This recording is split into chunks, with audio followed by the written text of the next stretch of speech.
Okay, everyone, hello. Hey, let me know if you can hear me. We are going to do a little bit of a test flight, actually a couple of test flights in the 737-200. We are currently sitting in Rome, and we will be going first to Naples because it's a very short flight. We're going to do this in radio navigation, and then we will fly to Catania in Sicily. For the first flight, we'll be using radio navigation, so we're just going to... okay, I'll boost my voice just a little bit. Is this better with the mic a little bit closer, or should I just boost the levels in OBS? Let me know.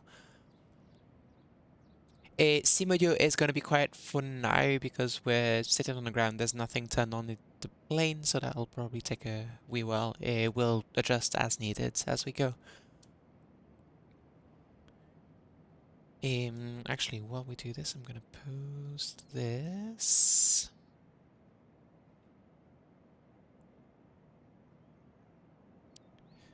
Anyway, let me know if if the voice is fine. Perfect. Okay, so we are currently in Rome. We are going to fly to Catania. I found a routing that is only radio navigation based, so we'll have a look at this. It's a little bit of a handful to fly, but we'll manage. Once we're in Naples, we'll do a quick turnaround and then fly to Catania. Might actually have to have a look at weather as well, make sure we have a correct runways, because these are flight plans that are built quite a while ago now. Our runway's fine for departure. Yeah, we'll have to fly the other approach, so what we'll do actually is we'll plan this now, we'll change 224. And then arrivals, we want the one that's not RNAV, so that's RNAV, that is radio navigation based. Except this one does not take us to runway 24, so let's have a look.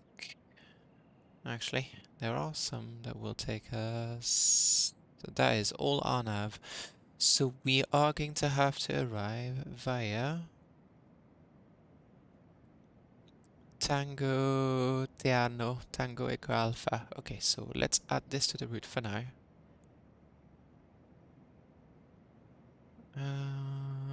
What is this? Arrivals from PNZ. Right, so we need to have a look at... we need to have a look. So our... technically, our departure take us to Rifi, which was on the 311 radial from Ponza, which is what I had planned. However, Ponza only gives us then a radio nav transition to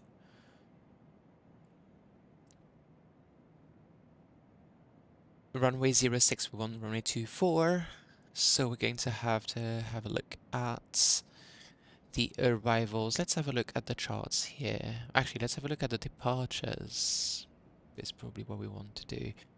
Lima, India Romeo Foxtrots. Ideally we want something that'll take us to Tango Echo Alpha.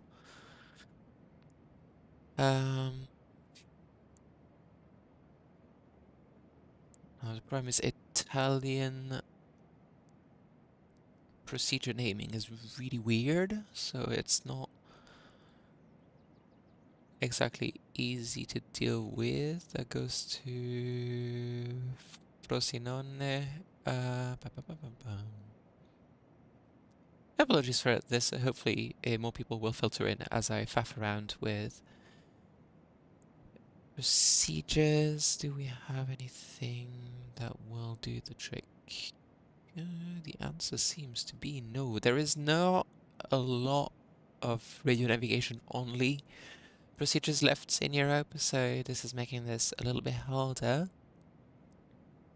I think what we might do, actually, because we're not online, what we might do is if we go to flights, We might just take the 4. We're not flying very heavy.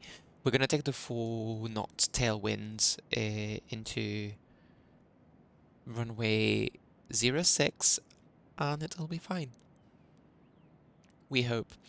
So we've got the Ponza 1 Charlie arrival, followed by, we'll take, this is on required, so we'll take ILS Yankee. My computer specs, I'm on 2021 Mac Studio. So it's like the first version of the Mac Studio, and it's an M1 Max in it. That's about it. It's very good for software development. The number of cores and the speed of the CPU is great for compiling. It is a bit limited in terms of GPU power, so it's not ideal for simulation, but you know, we make do. Also, buying a computer today is not a fun endeavor, so. Okay, so, oh, that is the wrong star. It's not the Ponza 1 Charlie that I want. Is it Ponza 1 Romeo? Yes, it is. Okay, so let's get this started. We're going to get the battery on. We'll wait on, we'll put position lights on. I'll get the APU started. Not gonna faff around with GPUs today.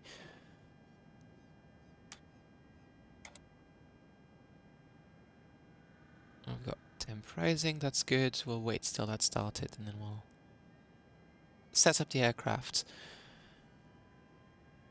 No, it's not iPadOS, it's macOS, but yeah. It looks annoyingly similar these days. What we'll do is we'll hide charts for now. We'll bring them back when we do a briefing. Okay, that's the APU on. We'll take the APU on the bus. Give us some packs. Open the isolation valve.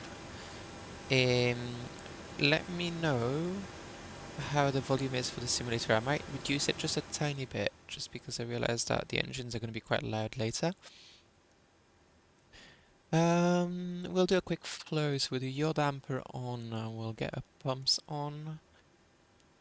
Galley power on, emergency exit lights are armed. We'll take position lights, logo lights.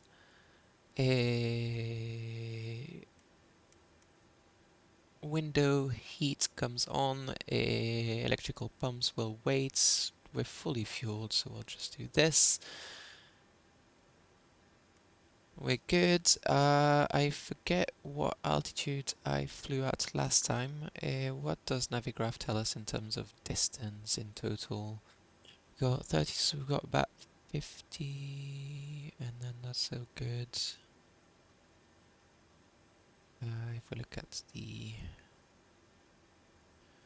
Honza, that's 43. Oh, we can go quite high. Let's go to 20,000. Let's say. Flight level 20. We'll cancel the master caution. We're not equipped with a FMS for this first flight. We'll have a look at the METAR in the map quickly. Actually, no, we don't. We can get it from the we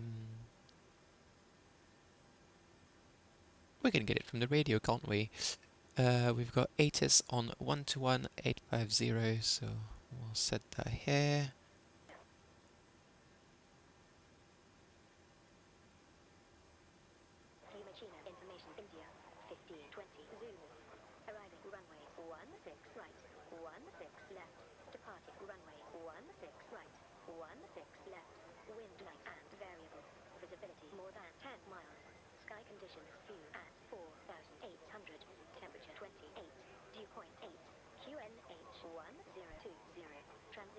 Okay, so QNH1020.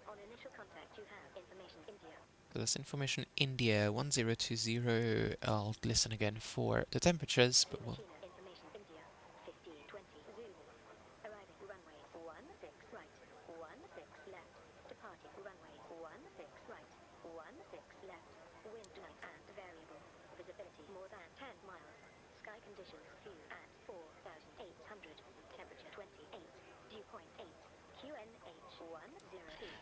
Okay. Right. So we're set here. We'll set ourselves here as well. 1020. There we go. Okay. So let's take the charts. Let me pull them up for everyone.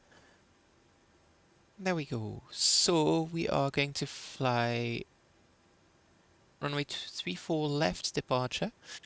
We'll do the Reefy 9 Golf departure, which starts with this here. I believe, is Sozak 7 Yankee initial departure. Yes, that's the non-RNAV one. So pretty simple departure. We'll fly runway heading, which is 339 at the start. Passing, I believe, 400 above ground, we'll do a left-hand turn to heading 186, intercept the 215 radial to Sozak. We need to be at Sozak at 3,000 feet or above, which will not be a problem for us today. Sozak is at 14 DME from the Ostia VOR, which we'll tune in a second. And at Sozak, we'll turn on the 311 radial into Ponza, which is on 114.6.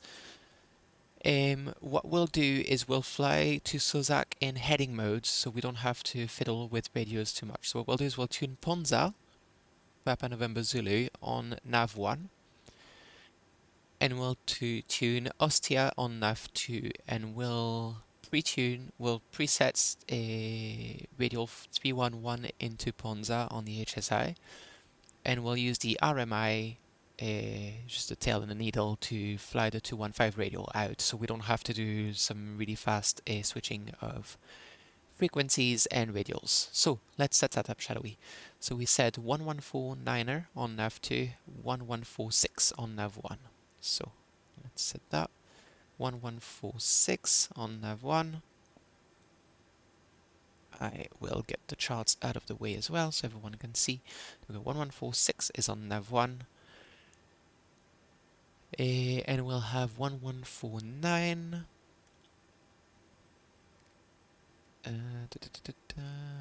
Why is this not working? Ooh, the simulator is behaving weirdly. There we go. OBS seems to be messing a little bit with the 19490 is here, and we'll pre-tune the other one just in case. 1146, and this one will have 1149. There we go. So 311, which means we'll fly 131 on the course.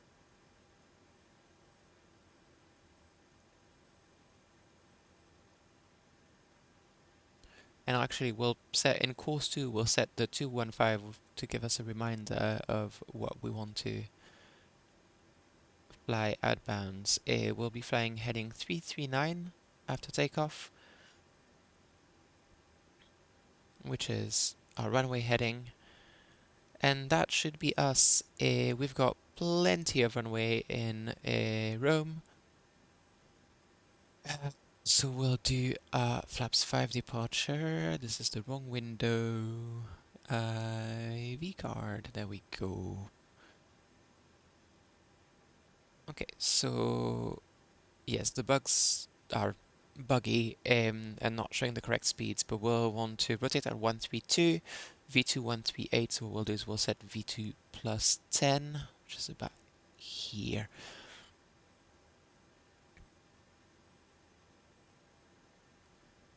Okay, now let's have a look at a fun feature I built today. We are mostly ready to start. I'm gonna click, I have a command that I've bound to a joystick button, and if I touch it, you can see the propeller is doing things. So I have built, it's very experimental so far.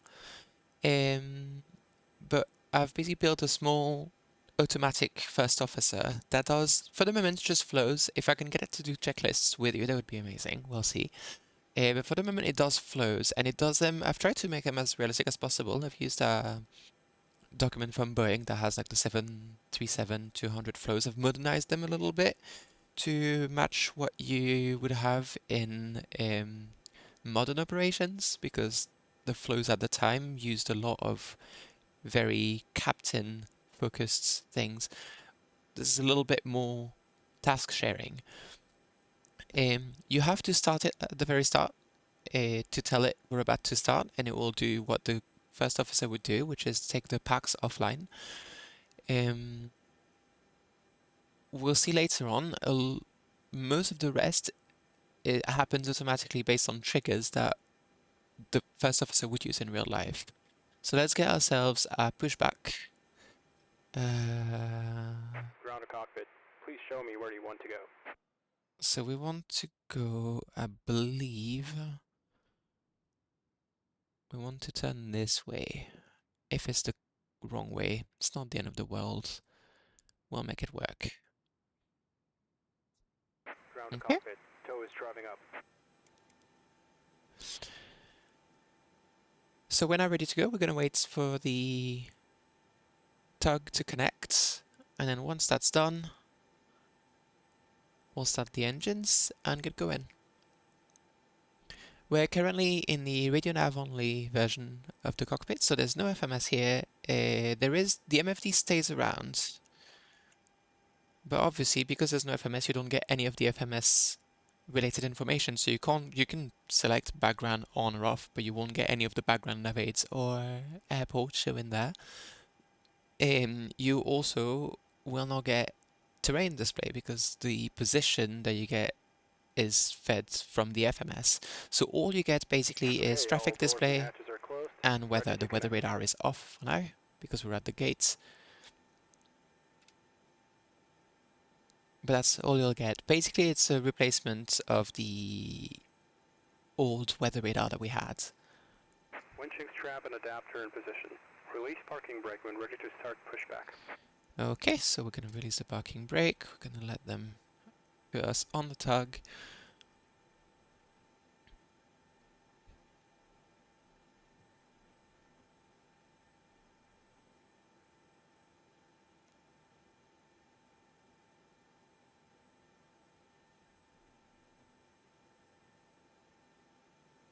Starting pushback. And you may start engines. Okay, here we go. We'll wait a little bit to start engines. We've got a pretty long pushback and there's no point blasting the whole gate area with our lovely, lovely noise.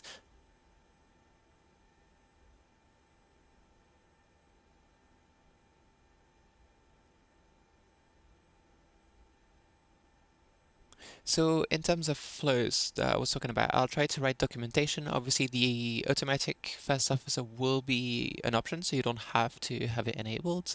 But also make sure to have documentation that tells you for each part of the flight what is the responsibility of the captain, what is the responsibility of the first officer, because you don't want to, like, you could do everything. That's not what happens in real life. In real life, someone does something, someone does the other thing, and then you do the checklist, obviously, to check that everyone's done their part correctly. We'll start engine number 2 now, so we'll set that to ground. You'll see the N1 and N2 rise after fuel introduction is extremely fast at the moment. That is a bug and explain, which I believe will be fixed in the flight model update that's planned at some point. Yes, you can see the start is way too fast. That will be fixed.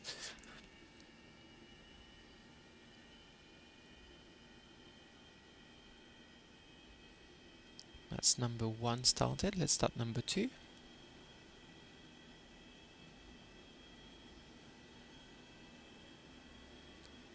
We've got N2, we've got N1. Fuel, light off, all pressure. And a good start.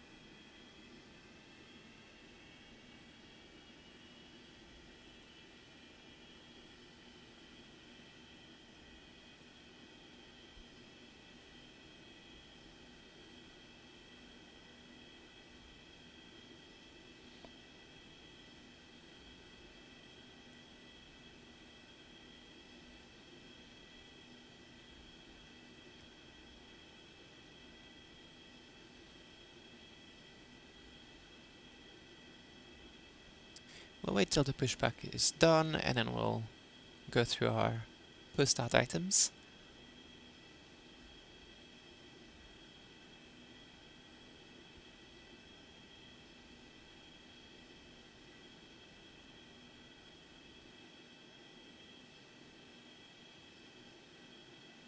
Operation complete.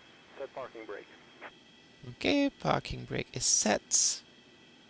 Disconnecting tow. Stand by. Again, we'll wait till the tug is disconnected. Actually, let's get started now. So we'll do generators and start switches is our job. So is this a disconnected hand signal? I don't believe we have failures planned, but that's a question that Jack is best equipped to answer. So if you want to ask on the Discord, that would be probably a good idea. And I'm forgetting now what I've set for the trigger for It's disconnected. the first officer. Hand signal on the left. We'll see you next time and have a safe flight. So that's the after start state. I'm looking at my code. I don't think you can actually see it on screen just now, but engine start. Ah, yes, I have to. So for this one, you have to also tell the first officer to do their start procedure as well. So they'll close the isolation valve, open the packs, and then I'm going to get the APU off everything. We'll take our... Oh, you know what I forgot to do? I forgot the doors.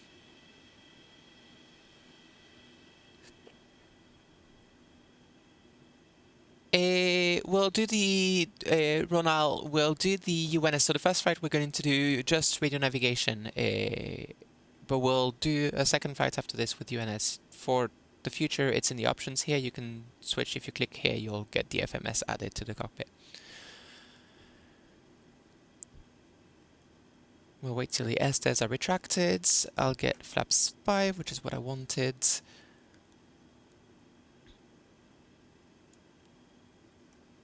And we're ready for taxi. Now we're going to take a slightly circuitous route for taxi. Or actually, no, we're not.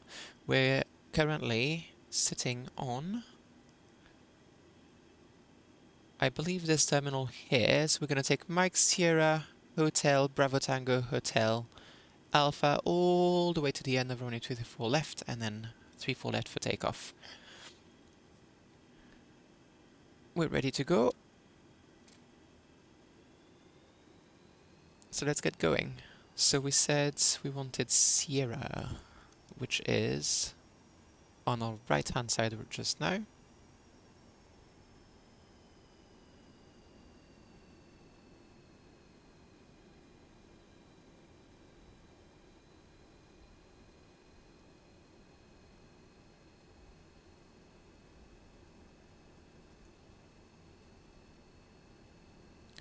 Take Bravo Tango here.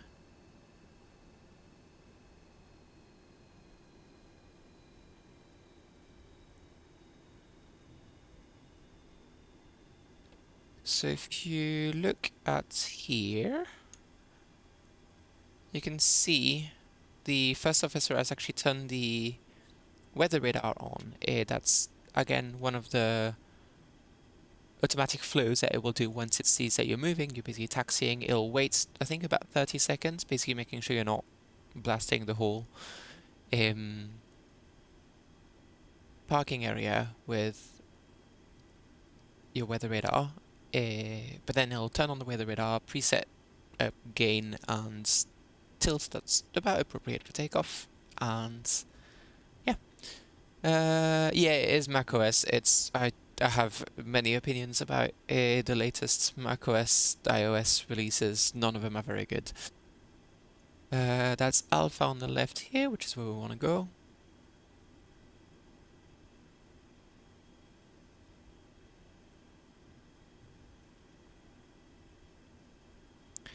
Now we'll set this to TARA. Make sure that we've got traffic on the MFD if needed. The traffic will also, so the MFD will only show traffic as in returns. It will not show obviously the resolution advisories. That's what the VSI TCAS is here for. Now let's talk a little bit about takeoff. We are going to take EPR 215, try to hold this as best we can. VR will rotate, hold V2 plus 10, V2 plus 20 at 400 feet above ground level, so 400 feet, remember, we'll take a left-hand turn to heading 186.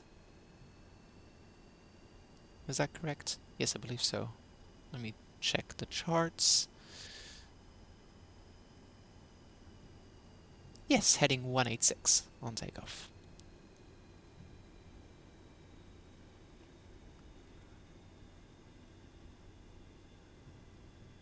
Let me make sure that we have this on flight mode. That was my responsibility and not the first officer's.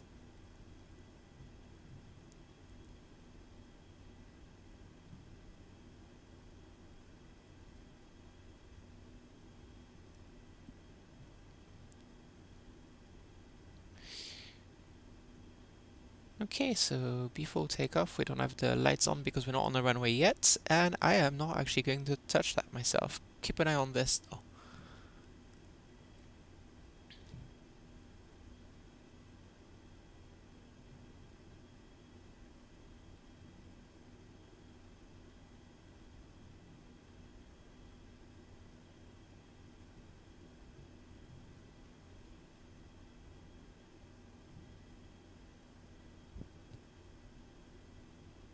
Okay, here's our turn.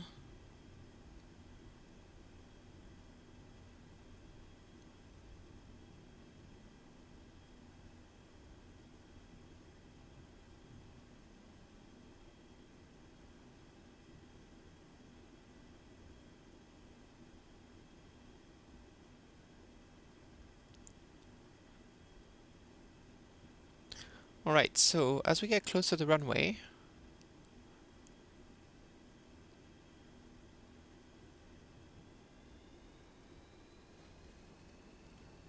I might need to increase that distance a little bit, but if you look here, oh, that's the strobes and the landing lights going on themselves. That's the first officer, so it works anytime you're in a taxi kind of situation. The first officer monitors your proximity to any runway, and even if you have to cross a runway, the first officer will turn the lights on as before you enter it, and then turn them all off as you leave it. We're now ready for takeoff, so let's get going, shall we? Stand the power levers.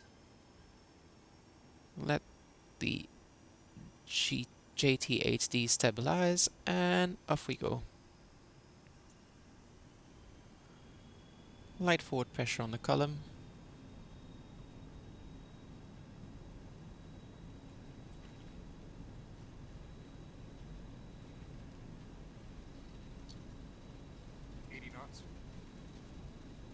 So you can see because of the high temperature, 215 was actually not a very realistic EPR to achieve. Rotates. A little bit more pressure in the dead band, and here we are. Gear is coming up.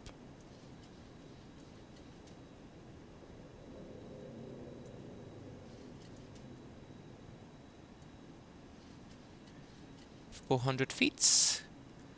We're going to do a left turn to heading 186. I'll go and change ahead, it'll go faster. And we'll set that to heading so we've got some kind of guidance available.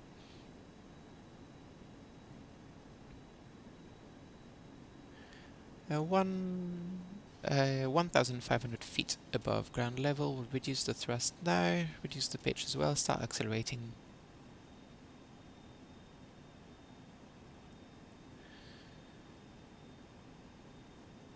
I'm going to take flaps 1.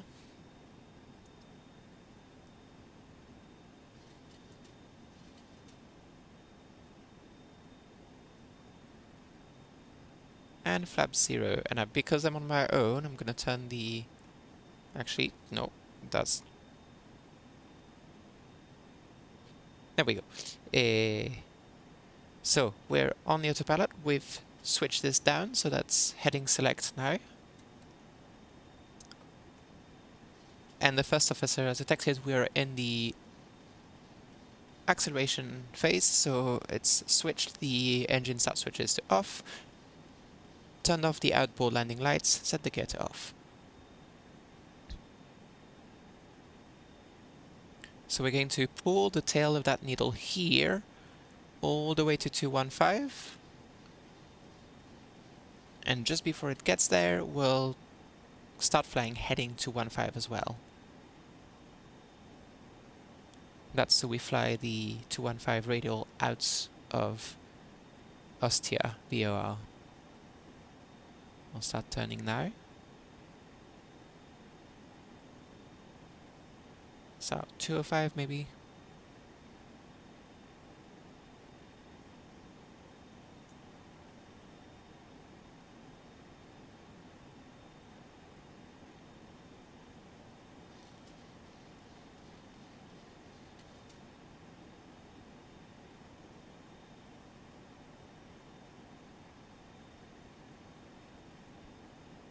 To 10.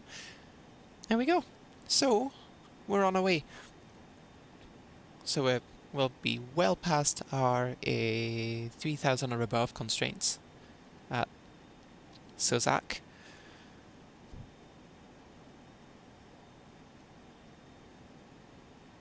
There we go. We're now on a radial,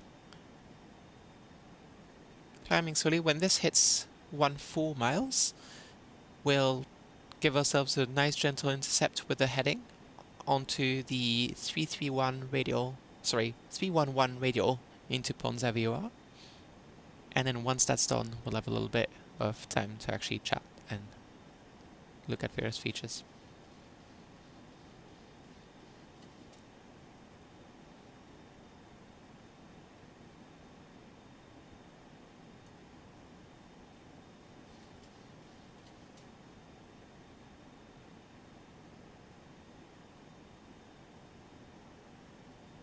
So you might think we're quite close here to the radial, but we're 60 miles away from the VOR. Each dot here represents about 5 degrees of deviation between our position and the radial that we're on and the radial that we've dialed. And because of how angles work, that does mean that 1 degree 10 miles away from the VOR is a lot less distance across track than 60 miles away. So we'll turn now, and we'll arm VOR. Oh, my bad, I forgot to disable Navigraph, didn't I? There we go.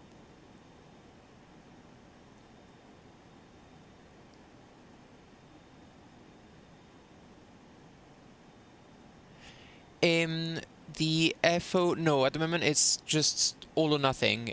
I'll have a look at seeing if I can get the lights maybe off, or ideally what I'd like to do in the future is probably have some kind of a scriptable system, I suppose, where you can create your own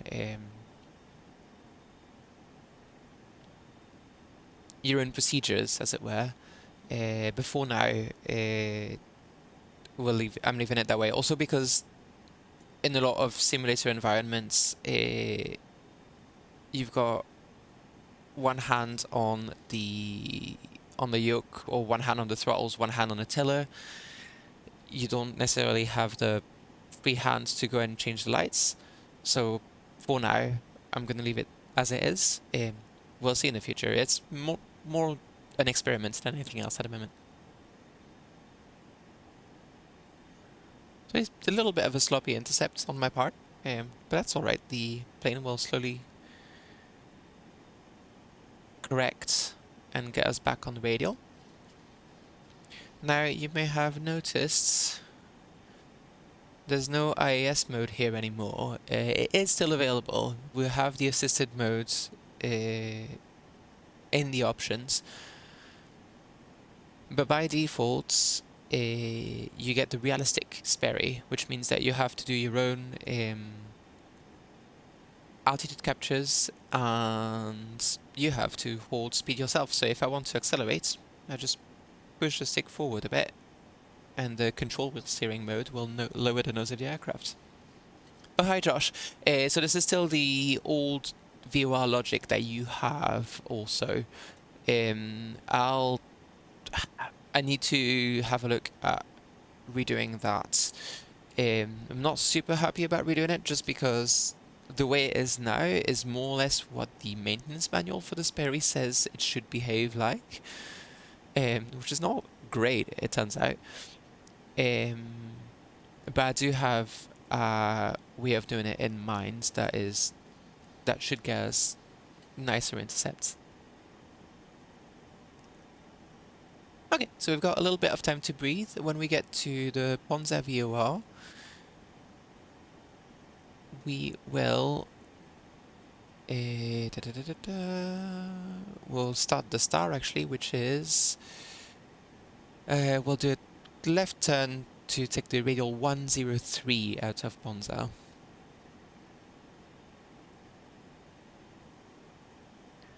There we go, 280 in the climb, that's pretty good.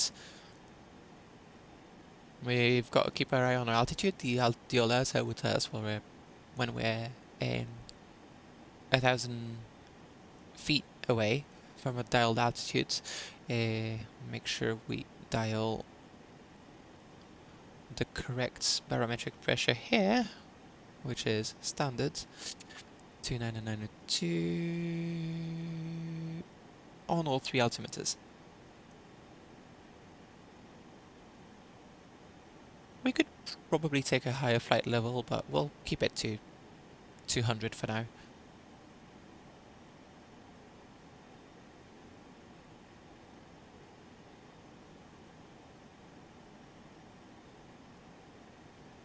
So 1,000 feet to go. We're going to start keeping an eye on our altimeter. Again, there is no altitude capture mode on the non-assisted version of the Sperry, so you have to do it yourself. You do this with control wheel steering, and so I'm going to push the nose over a little bit by pushing the stick forward. It's commanding a pitch rate to the autopilot. And I could try a very abrupt capture at the very last minute. I'm not that skilled, so we're going to reduce our vertical speed quite starkly and let the autopilot approach our target altitude slowly so we can do a nice gentle capture. She says, going right over. We'll let it correct itself a little bit. And then when we're close enough, we'll switch that to altitude holds.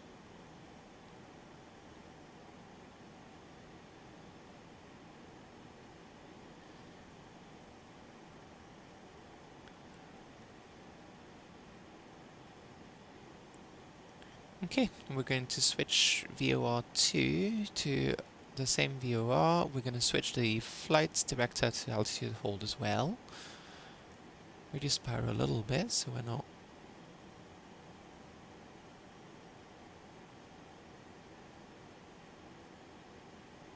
There we go, 131 on both. And Mach 0.70 will do just fine.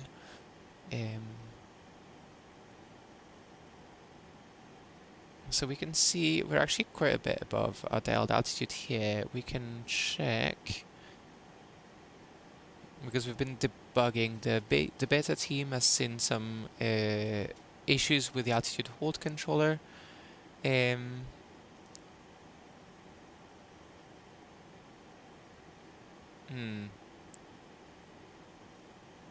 So there's also the issue of the way X-plane handles weather and especially transitions between areas of weather will sometimes lead to very odd behavior.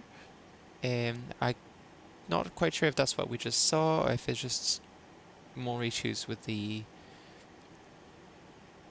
altitude mode, although it seems to have stabilized itself.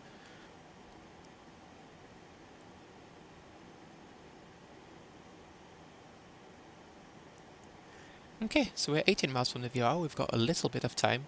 One thing you can do if you need slightly more precise DME readings than what you get here, which is just rounded to the nearest digit, is you can go menu and you can ask for the bearing on the MFD. Now, because you don't have an FMS giving the MFD a heading, it won't actually show you the bearing pointer, but it will show you the DME distance with 1 decimal digit, which I guess is better than nothing. Speed is running away from us a little bit here, so we're going to pull the thrust levers back a little. Let's release the passengers, why not?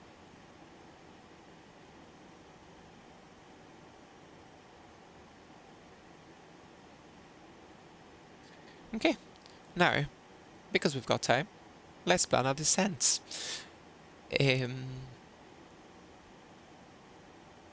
We want to be at, so we have to be no lower than 6,000 feet, all the way to 43 DME from Ponza VOR.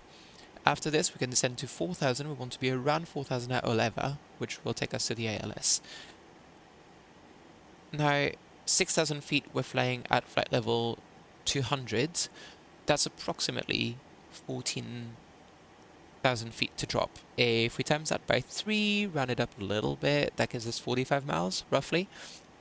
We'll take 55 or 60 for a couple of reasons. First of all, we've got to slow down before we reach 10,000.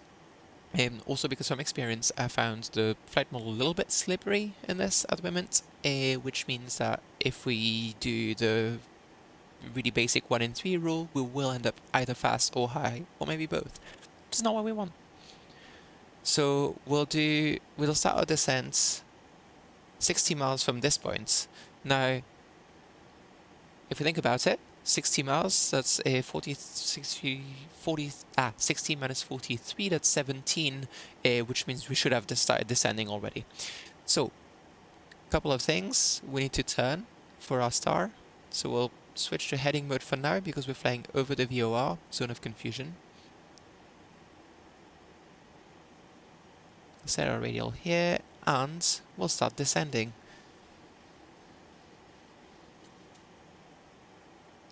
I've disabled altitude hold for now. I'm going to not push the nose over yet. I'd like to lose a little bit of speed, and we're probably going to have to take some speed breaks as well because we left it too late.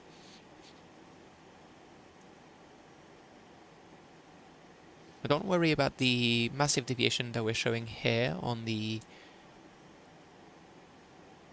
VOR on the HSI. That's because we're right over the VOR, so any amount of deviation from the path will give us massive swings of the needle. Thank you for the reminder, Snack. There we go. We'll dial in our 6,000s.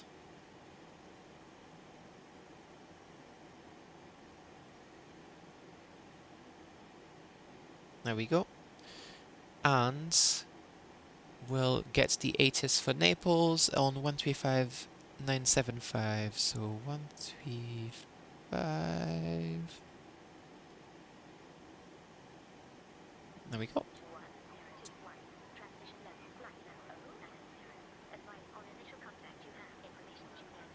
Okay, information Juliet. I'll push another.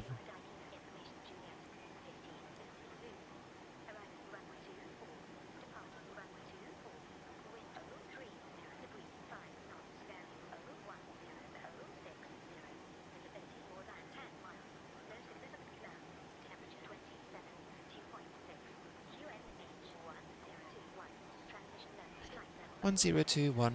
Okay. Right. This is where it gets really busy really quickly. So 1021 is our QNH.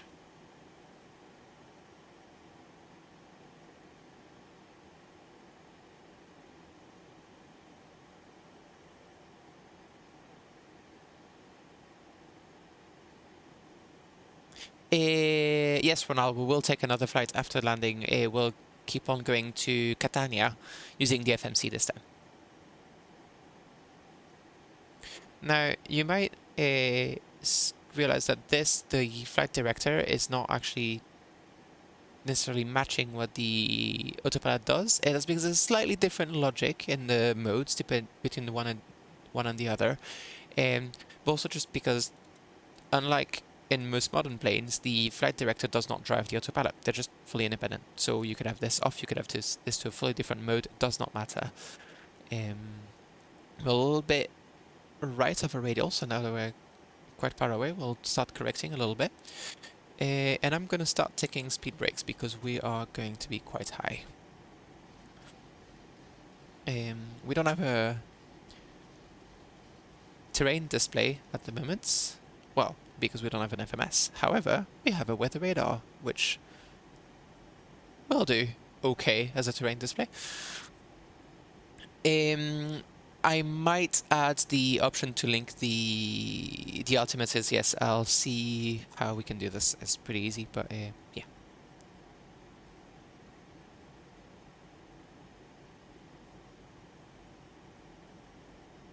Okay. Well, so we are 10 miles away from our turning point, which is where we want to be at 6,000. We are, let's call it 14,000 just to be safe. 14,000 minus 6, that's 8,000 to drop. 8 times 3, 24. We're mostly on track if we were descending in a nice 3-degree angle. It's a bit more slippery than that, so still a little bit behind. I'm going to keep the speed brake out for now.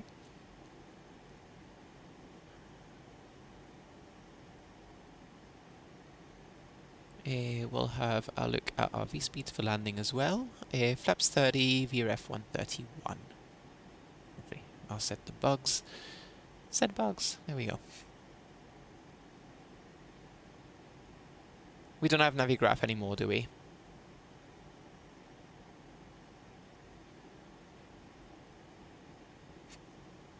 And what we'll do in the meantime is we will reset our ILS, so the ILS will be on course 051. Obviously we can't set the course yet because we're on VOR, but it's on a frequency 11015, so we'll preset that. 11015, preset once, preset twice. There we go. Okay, so we're coming back towards the radial. That's a pretty poor show on my end. We'll pitch up a little bit. We need to lose some speeds. Get lights on.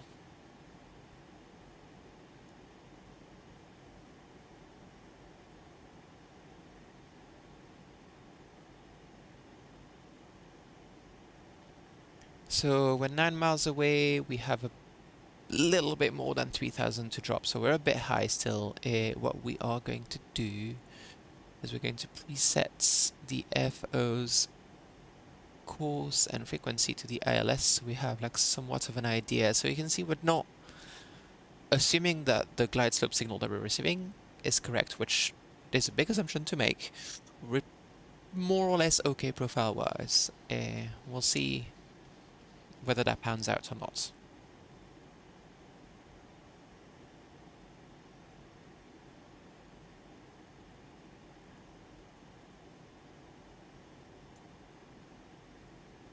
That being said, this is the DME for the ILS. We're 27 miles away, which should put us around a bit lower than 10,000 feet, and we are under that, so we should be okay in terms of energy. So we'll get the speed brakes retracted for now.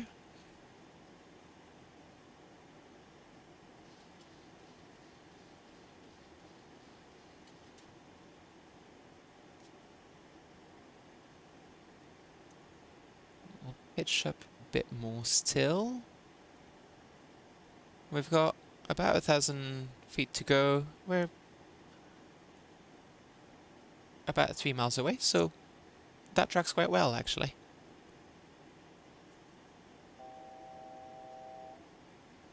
That's all good. When we're a mile away from our point, we'll set the next altitude that we want. Hello, fucker. We're currently on approach to Naples. Oh, hi, Delta. So pitch up some more as well, because we want to really start slowing down. We're gonna want to take flaps quite soon. Okay, we are going to dial our ILS now.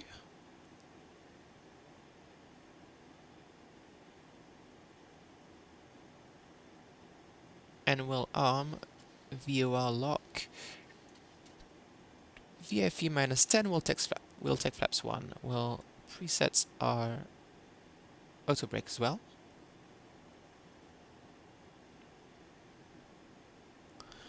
Okay, we can set 4000, which is our next points. Lock capture. So lock capture this far away from the localizer is going to be a little bit weird. There's a few reasons for this. The main one is the Sperry 77 here is quite a basic autopilot, and unlike a lot of modern autopilots, it doesn't take into account DME distance to gain schedule capture logics. That means that it will assume the same lateral distance for a given deviation, whether you had 20 DME or 8 DME. Now, that's not actually how localizers or VORs work, but that does mean you get slightly sloppy captures if you're quite far away. I'll get flaps 5 now.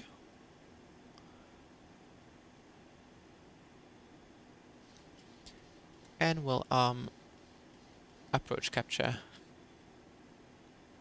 I don't know where it is in VR because I do not own any kind of VR hardware, so I can't actually tell you. I think Jag has worked a little bit on it, has been working with someone as well who's got VR, who's been like suggesting fixes. Yeah, that's all I can tell you, really. Not because I'm being coy, mostly just because I don't actually know.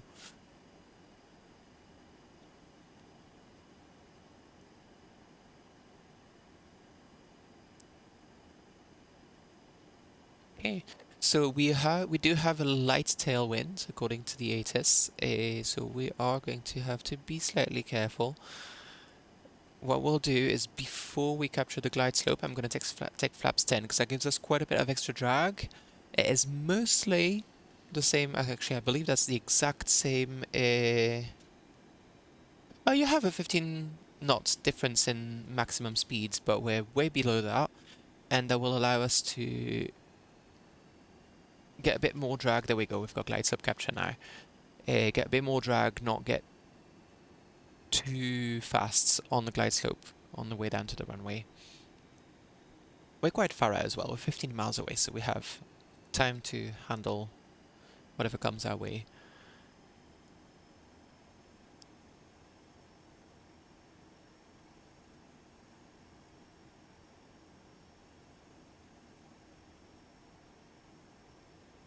And we see the field just about over there.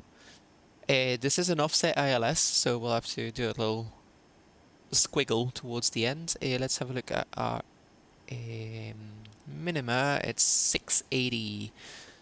So we don't really have a way. Let's see what they say. They say it's 395 feet above the runway. So we'll set 400 on the radio altimeter. I know it's not quite accurate, but yeah, Josh, so obviously I don't have any experience flying 737s in real life, whichever model of 737. From what 737-800 flying I've done in the sim, it feels a bit too slippery for me, almost like not quite draggy enough. It feels like you don't need quite as much power as I would expect to be adding on final, for example, even with full flaps down. But obviously you'll know best, so if you say it's fine by me.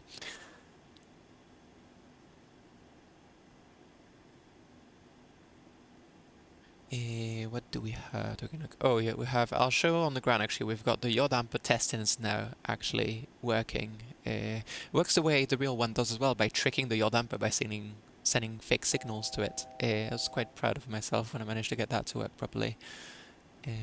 You have all of the controllers, so for the autopilot, the flight director, and the yaw damper are all visible here. So you can have, for example, you can have a look at the localizer controller, and you can see the proportional term, the derivative term and everything showed here.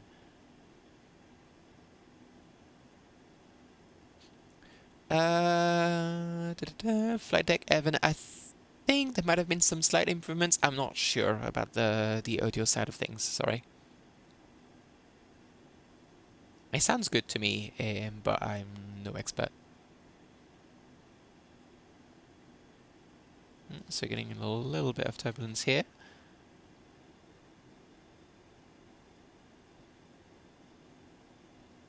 We're also, our frame rate is not very good.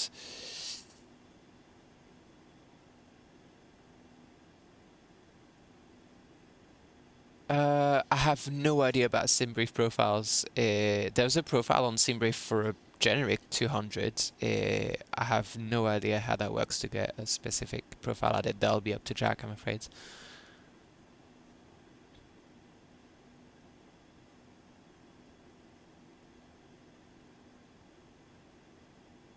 So a little bit of what I assume is mechanical turbulence here, or maybe thermals actually. We're getting rocked a little bit, but nothing too bad. Yeah, the frame rate is pretty disgusting, I'm sorry. Right, we're going to take gear down, flaps 15, and once again, if you have a look, there we go, the FO automatically did the before landing flow, so got the engine start switches to on, got all of the landing lights on properly, and we'll take over from the autopilot because the turbulence, well, I'm not sure I'll do much better, to be honest.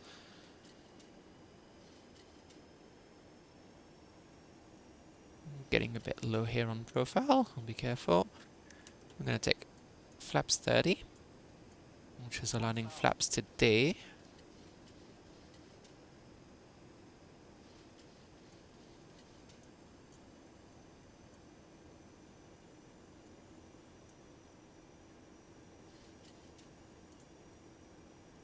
Okay, and once we're past this hill, we'll do a little dog leg to get aligned with the runway.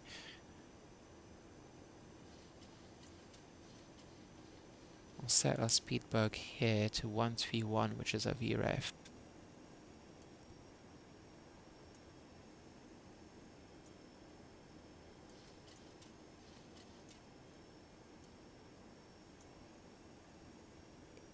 Ben, I just saw a question come in. I'll answer once we've landed. I'm trying to focus on it. I can't read it fast enough here.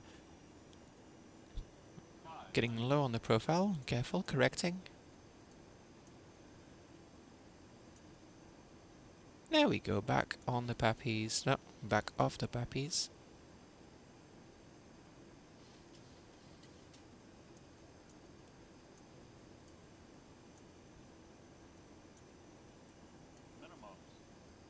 Speed. Please.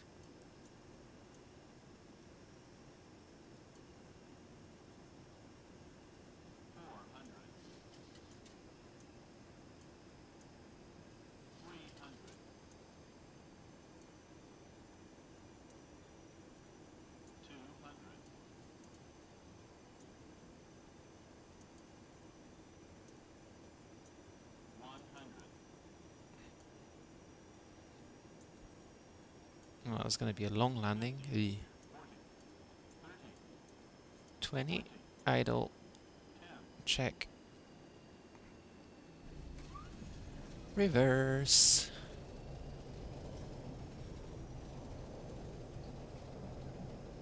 And we'll take it to the end of the runway.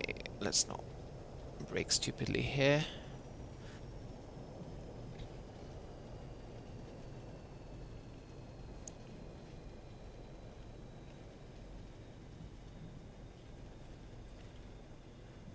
Yeah.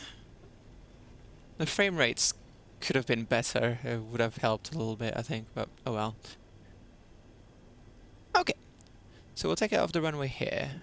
And again, if you look, so we're gonna get the FO is gonna do our lights as once we're off the runway.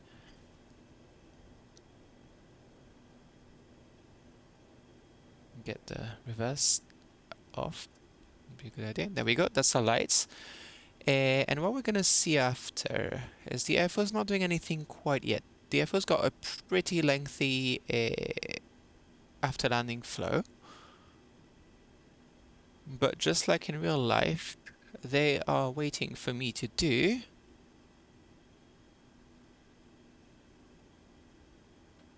speed brake off. There we go. FO's getting the flaps in. It's gonna get the APU started.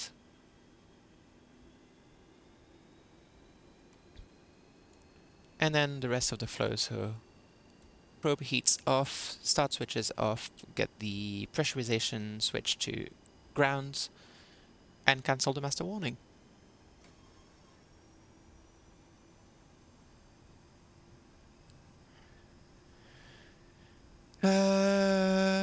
Ben, an option for the old RA sound, I'm not sure. I think what you're hearing is probably what's getting released. I'm not sure. That again, that's a question I would ask Jack. No, I don't know if you've just heard. The sound was the FO getting the APU on the bus, and what I'll actually do. Well, actually no, I'll do bleeds once we're parked. Um, yeah, the first officer is automated. It's not in the build that you have, Josh, yet. That was my experiment of the day. But yeah, it's automated. I've tried to make it follow the triggers that you have in real life, like based on what the Boeing flows look like. There's a few things that you have to trigger manually. So there's a button that essentially says like next first officer action, and if he's waiting for you, clicking this will like get them to actually start doing this thing. So for example, when I'm about to take the last turn, I'll press that button and the first officer will take the runway turn off and taxi lights off for me, so we don't blind the ground personnel.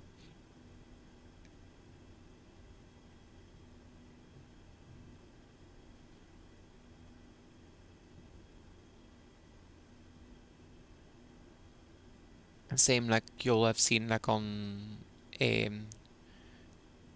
during landing, when you take gear down, it'll wait a few seconds, but then it'll do the kind of like things that you do before the landing checklist. So get the engine start switches to low ignition, make sure the outboard landing lights are out, and press recall to make sure there's not any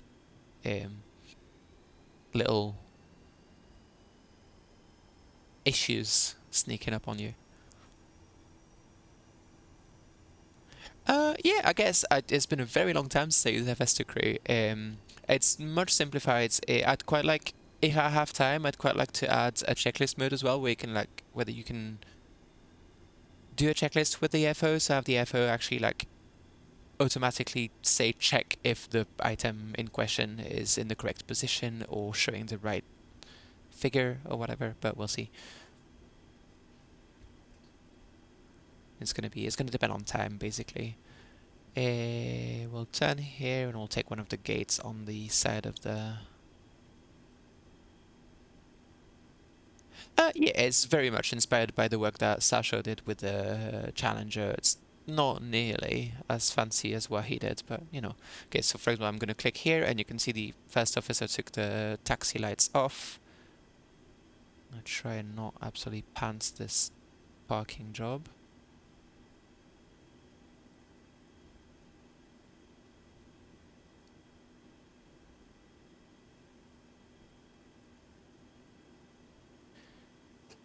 That should do. Okay, so we've got 2 blues, 1 red, cut the engines, and we'll take the APU bleed on so we can get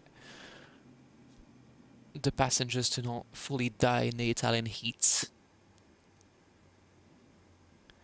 But yeah, that is it for radio navigation. Made a mess of some things, you know, just lightly screwed up, but aside from this, we got done in one piece. I'm gonna make sure we've got the right stuff. I'm gonna get the GPU. Actually, no, I'm gonna keep the APU on because we'll probably, it's 27 degrees. We probably want some air conditioning. Ben, that's a very good question. So someone asked about lights as well earlier. That's not something I hadn't really thought about, but I'll try and make sure that's an option. For what it's worth, if you have physical flap handles, I think it'll send the commands, but nothing will happen anyway. But just to be safe, I'll make sure to have like maybe like a couple of checkboxes, checkbox for lights and a checkbox for flap handle, for example. We'll see. But I'll try to make sure there'll be the option to disable the first officer altogether anyway. But we'll see. Now, for my next trick, I'm about to modernize the plane in one click. Here we go. FMS. And what I'll do is I'll take 10 minutes I need to plan the next flight, but also I need to have a drink of water, probably a cup of tea, and then I'll be back then. Okay? Be right back.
hello again, everyone. Now, time for some FMS fun. Flight number 2. We are going to fly from where we just arrived in Naples, Lima, India, Romeo, November, to Catania in Sicily. Now, you may have noticed this does not look like any kind of radio navigation path. That's because that's RNAV all the way. Not only do we have a incredibly twisty RNAV star, we have a little RNP approaching Catania. There's an ILS too, but I want to fly the RNP, just to show that I can. Let's talk a little bit about autopilots and FMSs. So, the FMS doesn't just compute a deflection value for the needle here and a desired course, right? The FMS computes a bank angle. It knows your speed, it knows your location, it knows your direction, and from this it computes this is the bank angle I want you to fly now to follow the path that you've programmed into me as best I can. That's what allows you to do any kind of complex paths, right? That's what allows you to do holes, that's what allows you to do DME arcs or any kind of RF legs as well. Now, that's all well and good. This autopilot here knows nothing about FMSs. And even when there's an FMS retrofitted in the plane, it still doesn't. The way it works is when you're flying into heading select on this autopilot, and on most autopilots, the autopilot doesn't receive a heading. What it receives from the HSI is a heading error, right, which is the difference in degrees between where your heading berg is and what the current heading is. And from this, it derives a bank angle to fly to capture that heading, to zero that heading error. Now, most autopilots use a very, very simple law when they fly heading select, which is the bank angle that you're targeting is more or less equals to some constant times the heading error that the HSI is giving you. We can exploit that. When we switch this to GPS here, what's happening is the FMS replaces that heading error signal that the HSI is sending with its bank angle. And then the autopilot still thinks it's flying some kind of heading mode. It doesn't know that the signal that it's actually getting is a bank angle target that the FMS is getting you. So that's how we're going to fly today. We're pretty much good to go in terms of the airplane. We are going to set up the FMS. My database is expired. That is fine. We'll deal for today. If I get the charts up, which they are, there we go. Can we see both the charts and the FMS here? Yes, we can.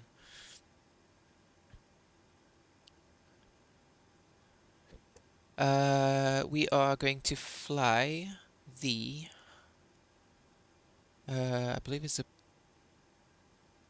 Agnes 7 Golf. Okay, so menu, departs, runway 24, Agnes 7 Golf, which is number 1. Enter. And then we're flying to... Oh, we're flying direct to Uxita. Is that true? Yep, it is. Uxita, and then Lima India Charlie Charlie, which is Catania. Arrive runway 08 via the UNS-1 Quebec. That's a lot of stars. 1 Quebec, number 31. And then we'll take the RNAV Yankee via, I believe, Nassau. Yep. Okay. So, our MFD is now doing things. We don't have a plan mode on this MFD. That's just how the real unit is. I'll get the charts out of the way.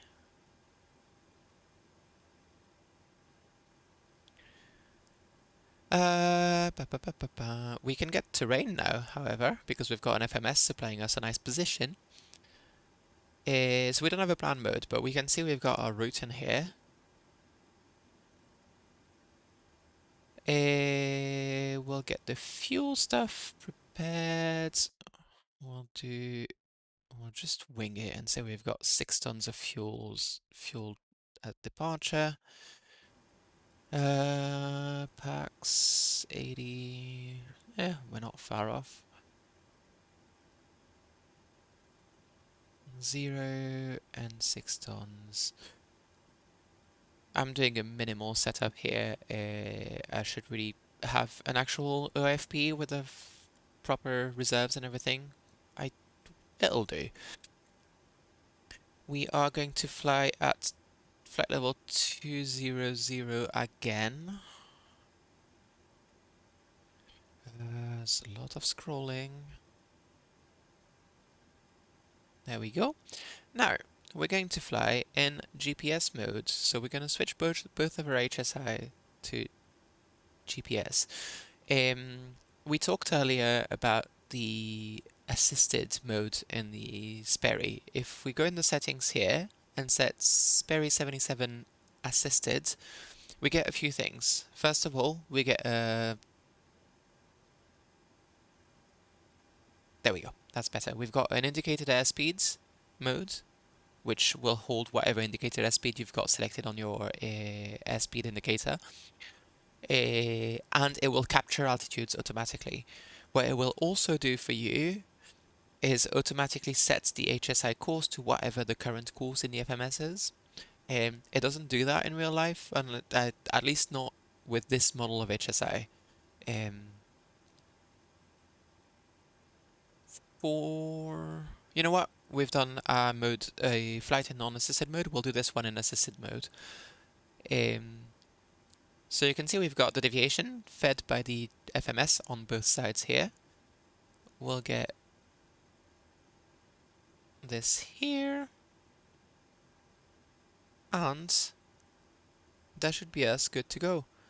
So, one thing I need to check is that my first officer has reset itself to the correct state. It has! Beautiful day. Okay, we are seemingly good to go. So I'll do the pre-start stuff. That looks good everywhere. We'll get, well, never turn anti-collision off. That's a mistake on my part, and we'll get a pushback planned.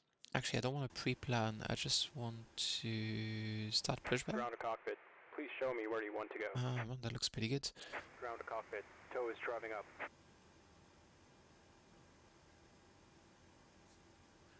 Are we getting an actual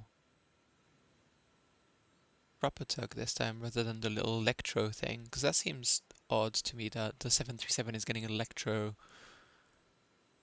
general aviation tug, but you know. Oh, that's a proper tug. Look at this. Okay.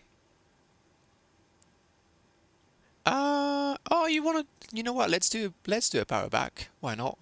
Stop pushback. Yeah, let's do a power back. Why not? Okay. So in that case, we're gonna get the effort to do the little to do their pre-start actions, and off we go. So again, for those new here, you'll notice the N2 rise after fuel injection is going to be extremely quick. That's a bug and explains default engine logic, which I believe will be fixed in the flight model updates. I am still thinking about seeing if I can find a way to do a temporary fix, but for now, like the current version that we have is starting extremely fast. We're aware of the bug. Start number 1.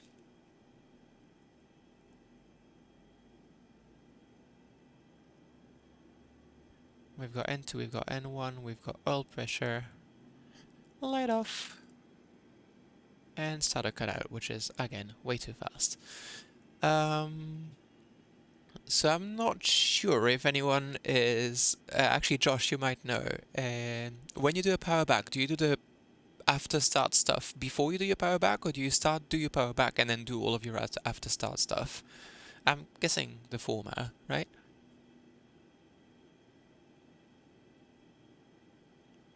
You know what? In doubt, we'll do our flows.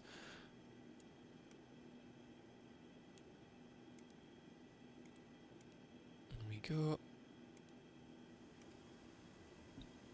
And what we'll do is we'll do the power back and then we'll take flaps once we're all set. So, power back it is.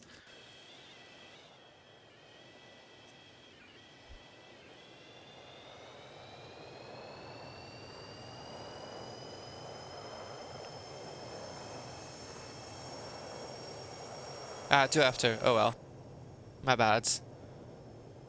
Okay, now remember, if you're doing power backs, do not use your brakes to stop yourself. Yep. Thanks, Josh.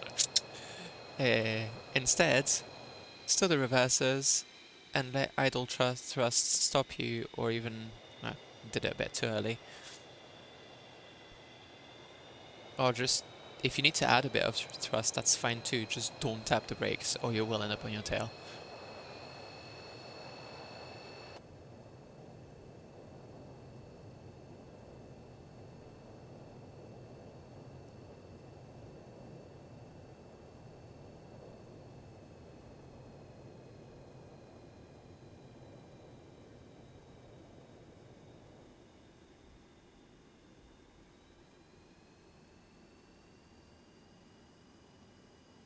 There we go. Parking brake is set. Okay, so we'll do our before taxi steps. We'll take flaps 5. I should have set my V speeds ahead of time. 129 VR 130 and V2 136. We'll set 146 here for the after takeoff speed. And that is us good to go.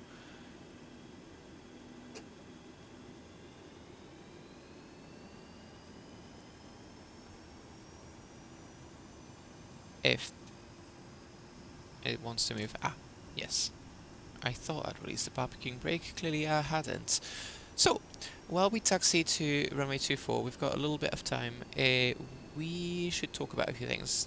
First, let's talk about what we're going to do with the automation once we take off. So we're going to take off runway 24. The heading is 234. We'll take off with heading on the flight director. Now, again, remember, this says heading. Notice that if I move my heading bug, it doesn't impact the flight director at all. The reason why that is because the flight director is reading the heading from the FMS. So the FMS is actually giving it a bank angle. So what's labeled heading here becomes LNAV essentially once you're in FMS mode on the HSI. You can check that by looking at these little indicators here. It says FMS heading here, and it says FMS on the VHF FMS switch. Well, not switch, sorry, annunciator. That means that our heading signal, our heading error signal, is replaced by the FMS bank. So be mindful of this. We're going to take off with the flight director in heading mode. 15 degrees up, roughly. Once we're at acceleration altitudes, I'll probably take autopilot quite early. Even if we don't, we'll just follow the flight directors, which will give us a perfect path to follow the FMS. Once we take the autopilots, again, we will not go into VOR lock. It is tempting. That is not the way. The way you do it is you leave it in manual, flick down to heading select, and again, we'll fly the fake heading signal. It's essentially the same as a GPS steering, GPSS in a lot of GA planes.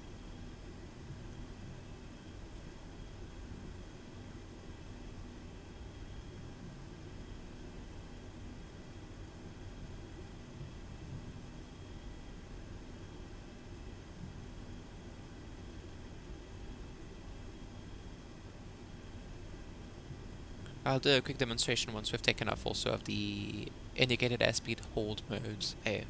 It's nothing too fancy, it's pretty much the same thing you have in every other autopilot. This one is just fake. Oh, I also promised I would demonstrate. We'll stop ourselves at the holding bar and I'll show you the yaw damper test. You can actually see when I'm turning, you can see the yaw damper actually acting. I thought surely, there must be some kind of ground disconnect or anything. Nope. If you look at, there's a nice series of videos on YouTube that's like an old Air New Zealand 737-200, and they have the yaw damper moving about when they're doing turns on the taxiways. Okay, so there's going to be our holding points. We're going to hold short. Just so I can do a little demo here. Take parking brake. So if we take the yaw damper controller here, so the way a yaw damper works, at least in this plane, is it looks at the rates of, am I correct here? It looks at the lateral acceleration, sorry, the turn rate of the plane, and then it does a high pass filter on it, so it will ignore slow changes in the, light turn rate. So if you're in a steady turn, for example, it won't correct that. However, if it's a big change all of a sudden, that is going to spike, and that's what the yaw damper is trying to correct. What this does here is it just applies a steady voltage to the yaw damper to trick it into thinking, oh my god, the yaw rate changed like abruptly. So if you flick it to the side, you can see it'll deflect and then come back to middle, and then when I release it, it'll deflect on the other side and come back to middle, and you can see the error here.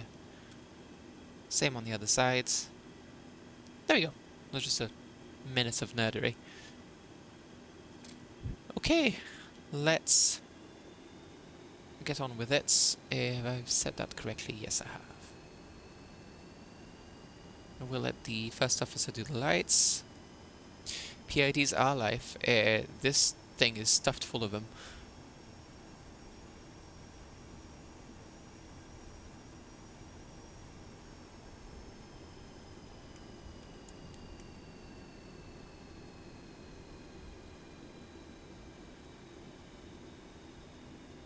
Right, when we pass the center line of the cockpit, we can start a nice little turn.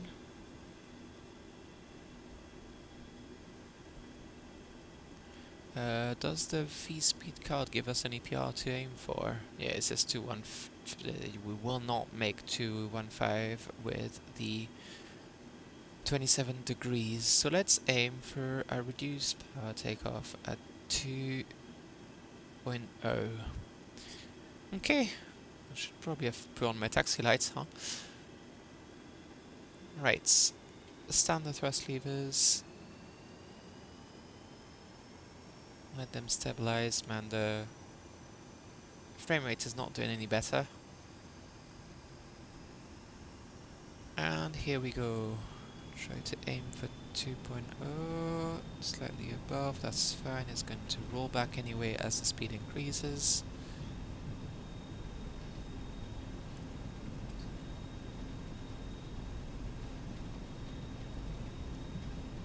Knots.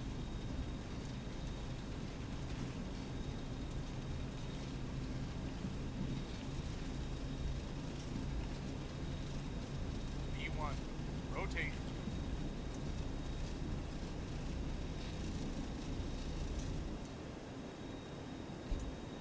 Positive rate gear is coming up.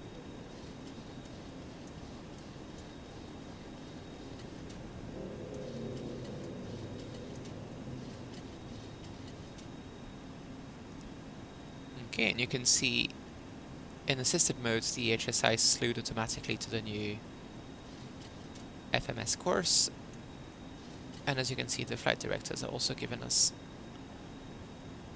nice guidance.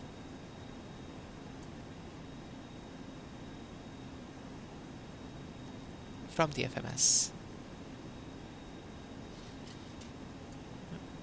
Slightly underbanking here.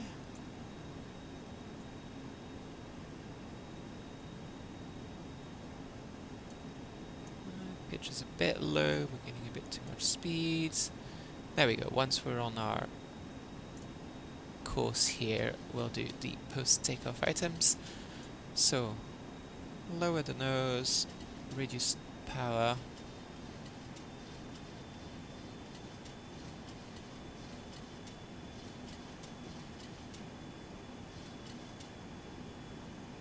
$180 will take flaps 1.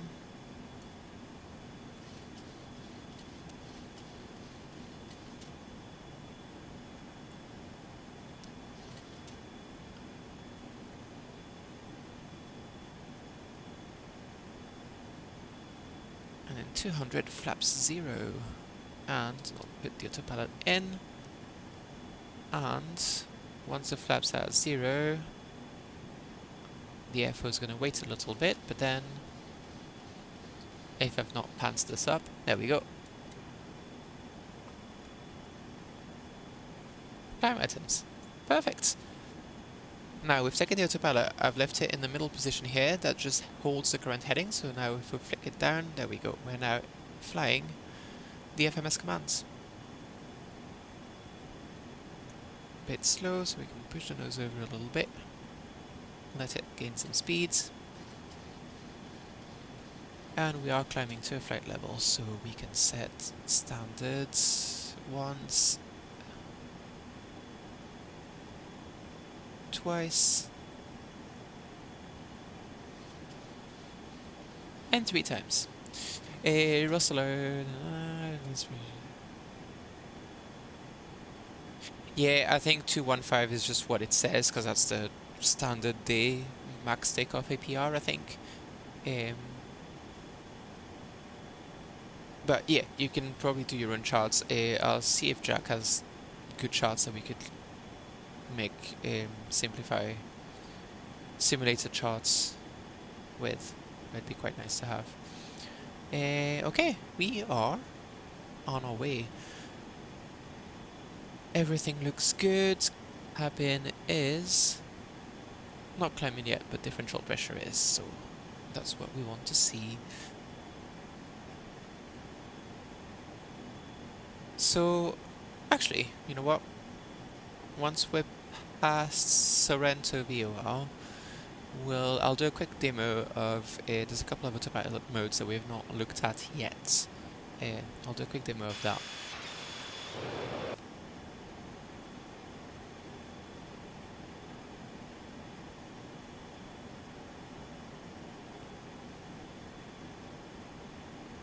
Actually, let's do it now. So, we're currently in heading select, which is actually LNAV when the HSI is set to FMS, but let's, for a second, sync our heading bug, switch this back to normal navigation. So the heading bug is controlling our autopilot again. That's with the autopilot set to the manual roll mode, and then the heading mode switch flicked down to heading select. If any of the other modes triggers, so if you've armed VOR lock and you capture a VOR, this will switch back to the middle. Now, when the switch here is set to the middle, it is what they call basic mode. So basic mode, if the engagement, if the roll is more than 5 degrees, is just control wheel steering. So you can just set the pitch by pushing the yoke over. However, if you get the pitch to less than 5 degrees,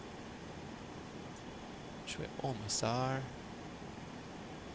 there we go, it will change to wing levels first, and then after a second it will capture your current heading and hold heading. If you want full control wheel steering, you can flick this up to heading off position, and then whatever your roll is what the autopilot will hold, and then you can just change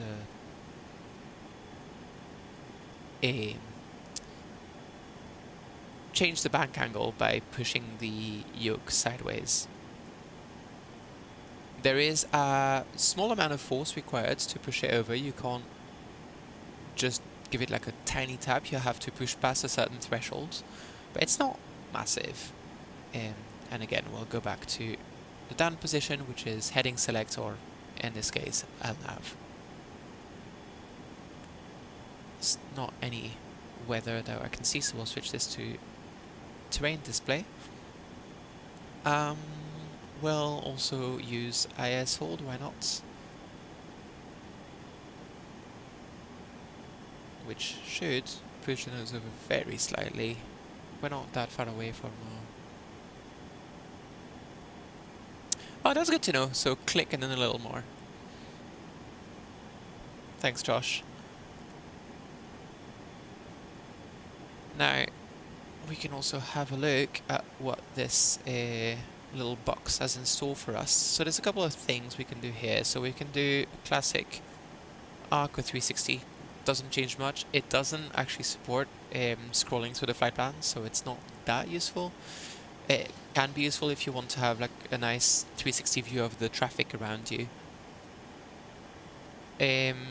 What else do we have? We have... if we click here on nav, we can take away the current flight plan. Why you would want to do that, I'm not too sure. You can show or hide TCAS, you can control it as well. We don't have any targets here, but if you click here, it will show you the flight level rather than the relative altitude compared to you. And then you can set the TCAS filter here between above, below, all, and normal. You can show the weather rather than the terrain. You can show nothing.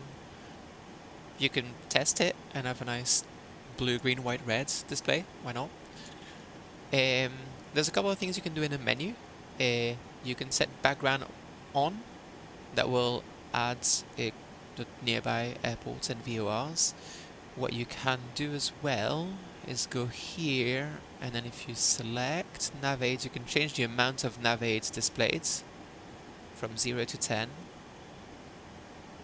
You can do the same with airports.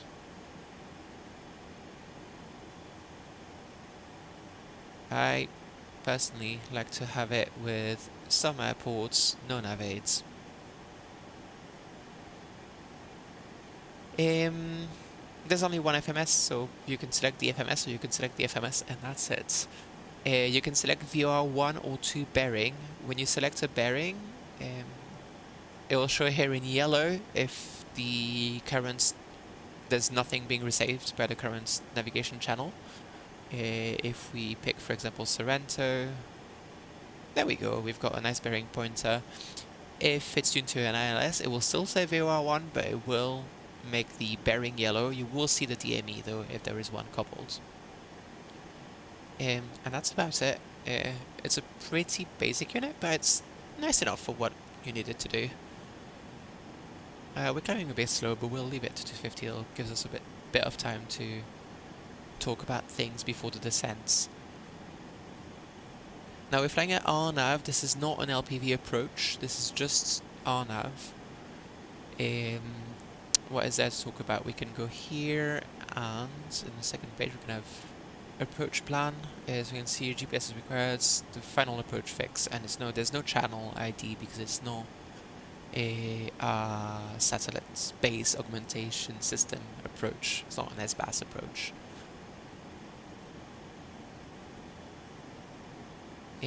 However, the way we are going to fly it is the exact same way. Let's see. We have our little annunciators here. Actually, I should get this visible.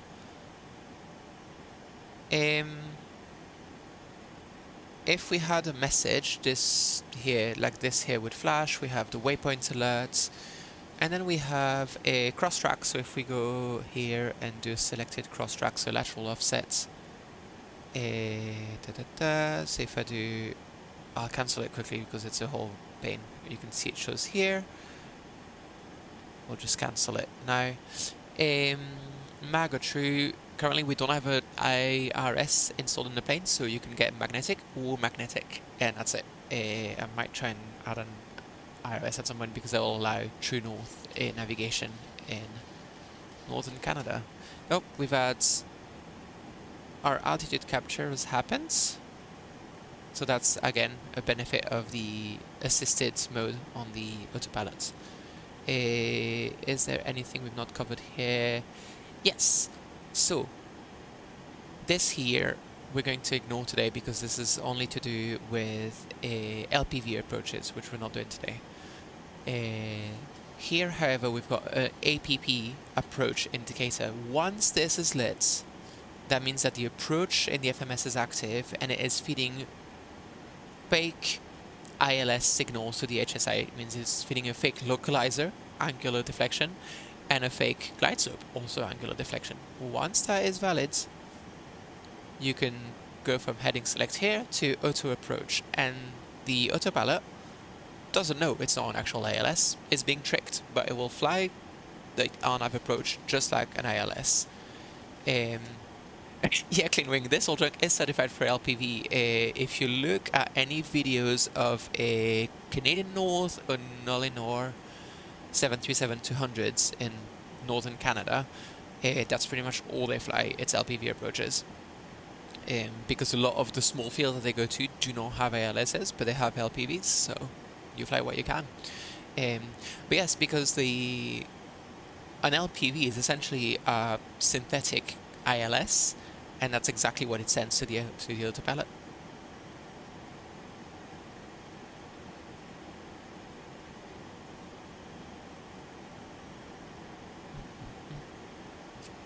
So yes, we'll try and take it quite slow. What we'll do is we'll configure quite early for the approach, and that way we can kind of like go through the various things that are happening as they happen without getting lost fully.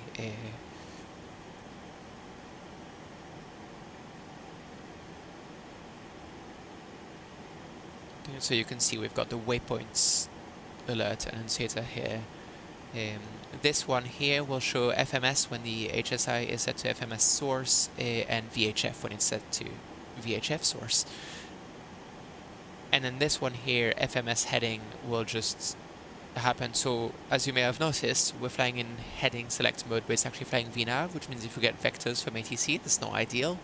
The way you can fix that is by saying, if ATC tells us, for example, oh, fly heading 170, I'll click here, 170, and we're flying the heading from the FMS, and then you can just cancel heading and it'll go back to LNAV.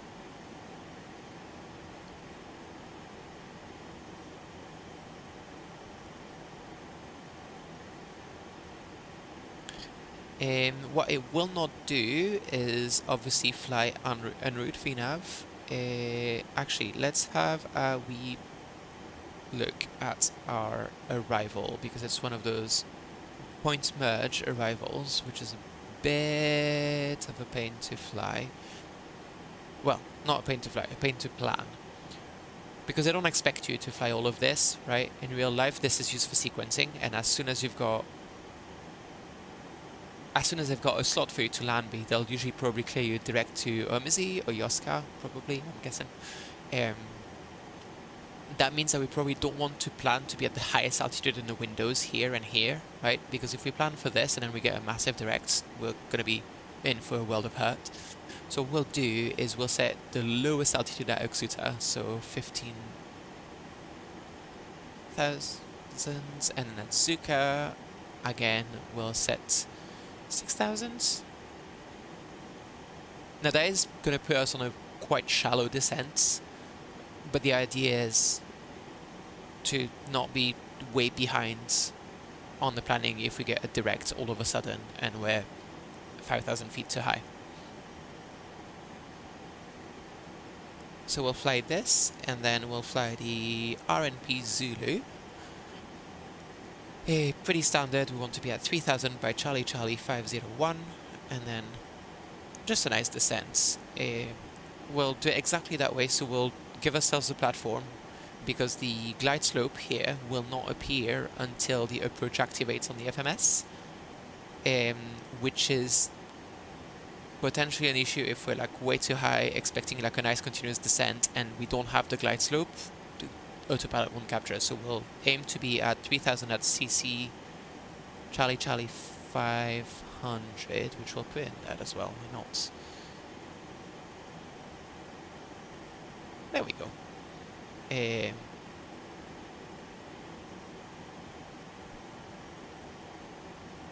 that way it gives us a nice smooth descent. Well, not a nice smooth descent. We will break the descent, but it will give us a nicer time working with the intercepts. Not looking at my speed, and we're going way too fast. Get the charts off now. Okay, so VNAV will plan for, let's say, 1500? No, that's a bit low. 2000, is that? Yeah, 2000, 2.3 degrees. This is probably a bit shallow of a descent, but again, the flight model feels quite slippery to me, and I'd rather be planning. Krakow's pilotis, the difference between the X and the at is mostly to do. X is usually if it's going to be like if you have at is a hard altitude. X is just there is a constraint on that point. So in that case, basically for the Charlie 500, the constraint that was coded was probably at or above 3000. And then it puts an X here because it wasn't planned for 3000, it was planned for higher than that because it was planning a continuous descent. And that's telling you, oh, I've planned a crossing altitude here. And it's telling you that no, there's a constraint, I'm following it, but I'm planning a higher altitude than this. At 3000 is I've put 3000 and then I've told it this is where I want to be, I don't want to be above or below this. And so this is now a hard point in the kind of like constraint solver that the VNAV uses. There are more kind of like technicalities than this. The current VNAV algorithm that I have is not ideal. I need to actually revise some of that. For example, it can mean different things also for final approach fixes and everything in the real box, which isn't modeled quite right just yet.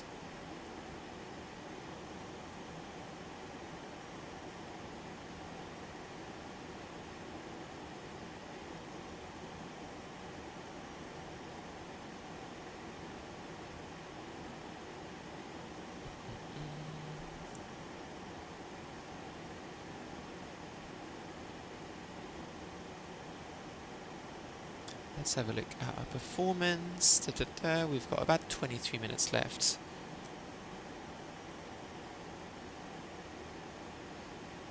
Okay, we've lost a bit of speed now.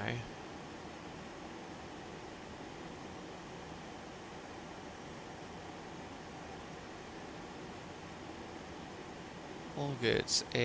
Hopefully we'll get a nice workout of the terrain display as well, because we've got Mount Etna, which is a lovely volcano. I can't remember the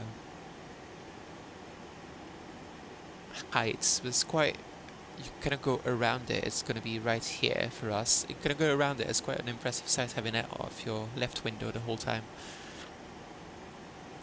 Now, I've programmed VNAV here to give myself kind of a ballpark idea of where I am, what my descent is looking like. That being said, en route VNAV will not show here, right? You will not get any guidance or any way to bind to en route VNAV. So it's up to you to dial your altitudes in the altitude window here and manage your descent, essentially.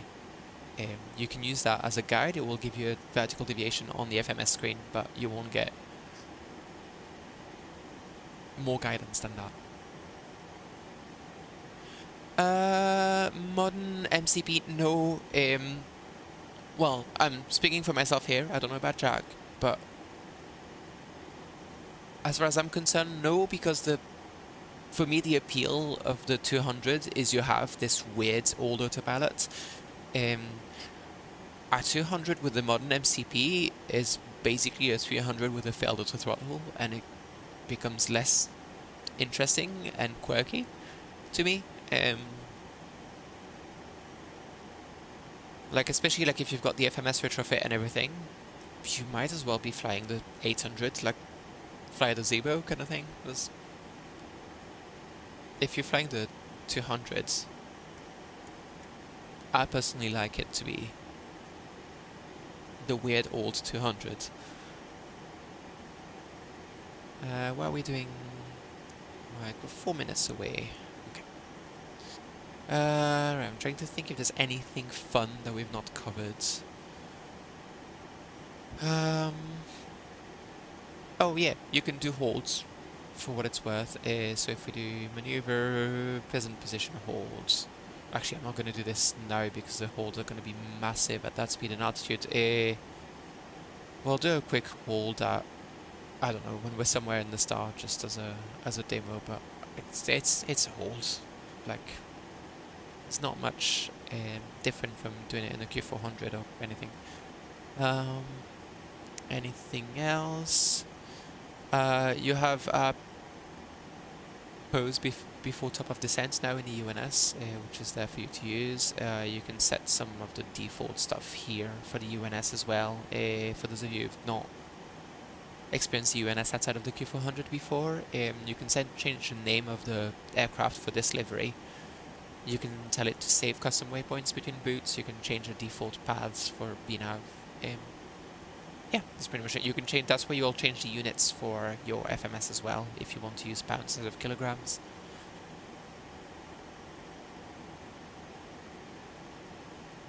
Let's see, 3 minutes to top up drop. Oh, we can see it now.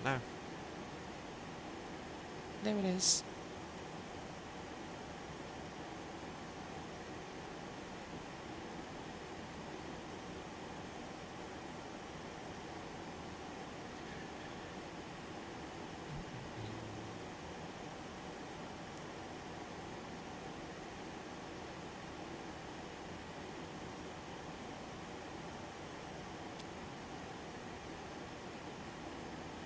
So we'll have a little bit of quiet time before we go fully. No, I don't think I can change between single queue and cross pointer. I think this is what you get. Again, these all the model questions like this, I can try to answer, but the best placed person to do that will be Jack. So if you've got any questions about like model or flight model configurations, feel free to ask him in the Discord. I'm sure Jack will answer them. Oh, there we go. We've got our message here.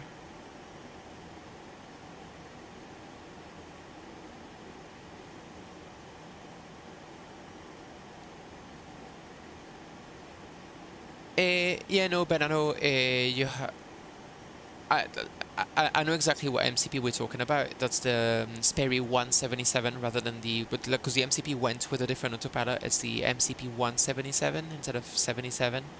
Um, but it is functionally basically the same thing as what you had in the early 300s.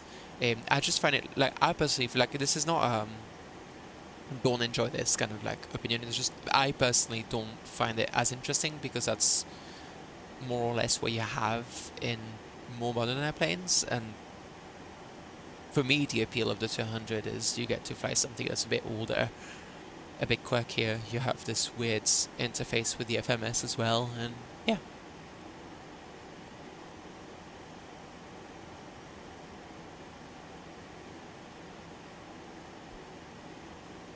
Okay, we're just about to start descent. We are going to reduce speed a bit. We're going to take 280 for the descent. Can I aim this? There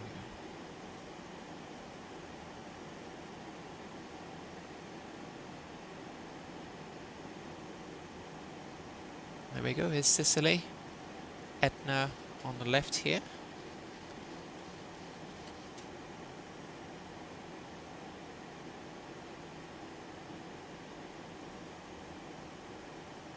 So VNAV is telling us to take about 1700 feet per minute down. Yeah, if you have Krakow's, if you have the maintenance system enabled, it will do the whole compressor stall and everything. I don't personally use it, especially during development. There we go, top of descent. We're gonna give ourselves a nice 1700 feet per minute descent, and we'll set on window altitude, which I believe is 1500. Correct. So we don't want to be lower than 1500 before we pass Uxita. And you can see the MFD actually shows you VNAV altitudes as well. And turn off alt hold here. Yeah, Josh, it does keep you honest. A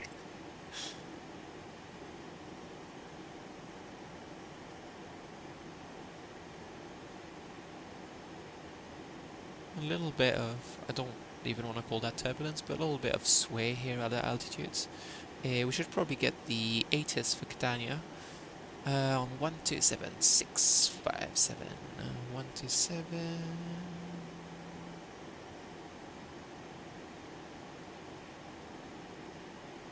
6. Wait, what did I say? 675, not 657. That's not valid frequency. 675. There we go.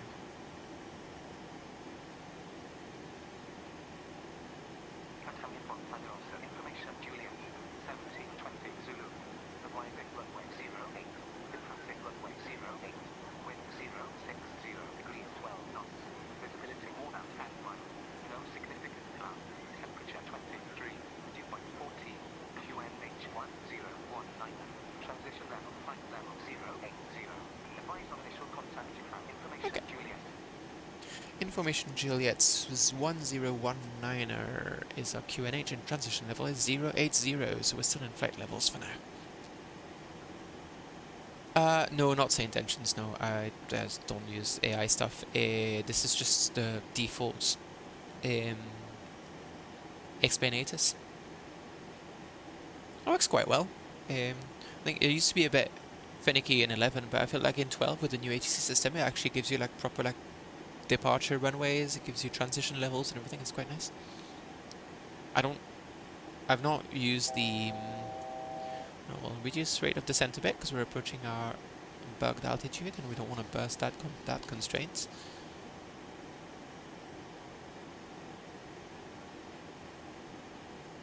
Not too much. We don't want to. When we're close enough to the constraint that we know we're not gonna break it. There we go. We're about to sequence it. We'll bug our next altitude, which I believe was. Answers on a postcard, 6,000. Actually, see, like, it's just triggered into altitude capture. We're going to avoid this by just bugging 6,000 here. What's the FMS message? It's going to be VNAV path change. Yep, that's fine.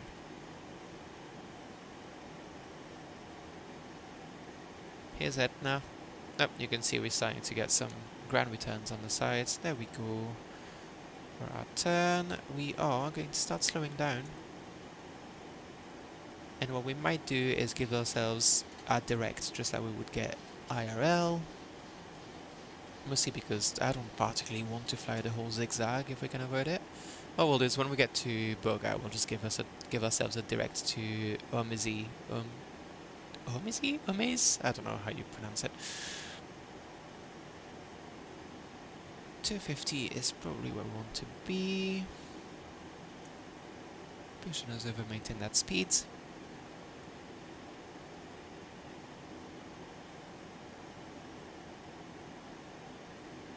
So you can see it's a lot less workload when we're able to use the FMS, obviously. So with the shenanigans, we've taken quite a bit of a vertical deviation here. However,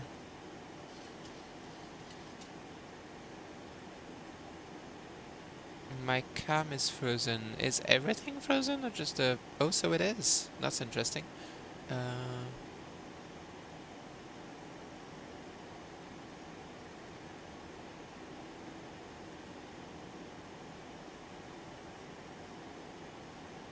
Better?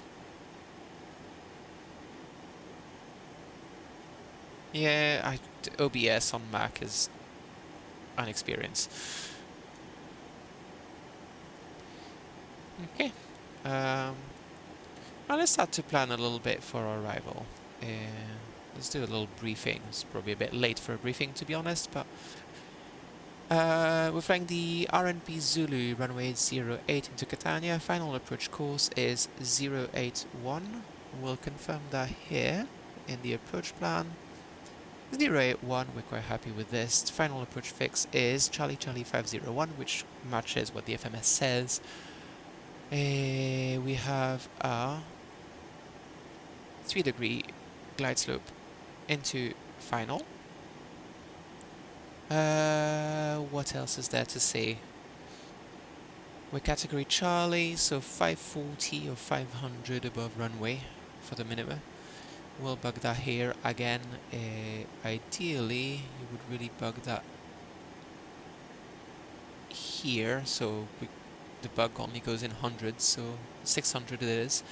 We're going to start slowing down actually, because especially if we give ourselves a direct, we don't have a lot of distance to run.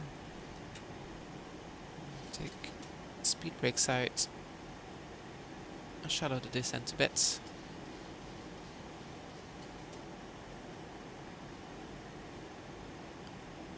And the dreaded direct, we're going to give ourselves a direct 2. We said so number 14. There we go. I'll get the charts away. Okay, yes, it is unhappy. That is understandable. And we'll give ourselves a vertical direct to Nazom. There we go. Oh, a beautiful shallow descent. We can stow the speed brakes. And we're happy. So, what is going to happen when we get to the approach? So, a few things.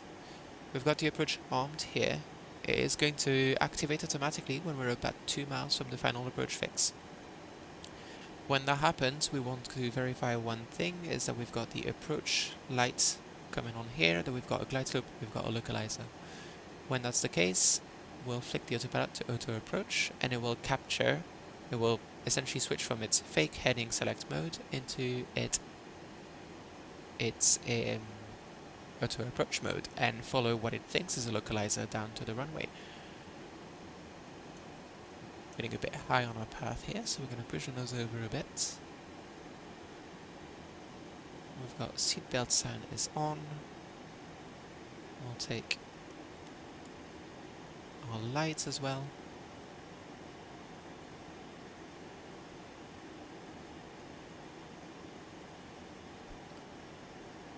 Now, a couple of things to be aware of. If you don't have the assisted autopilot mode, you'll have to set the course yourself.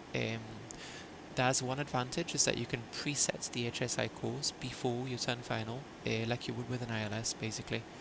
It is a bit odd though, because you'll have the course preset, but the deviation is based on your current path, so, you know, it's only somewhat useful.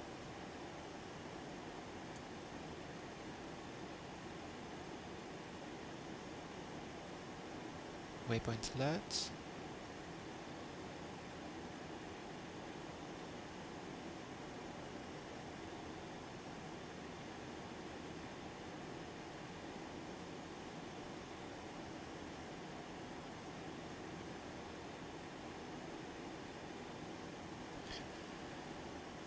Will it support shared flight? I have no idea. That's a question for Jack, I'm afraid.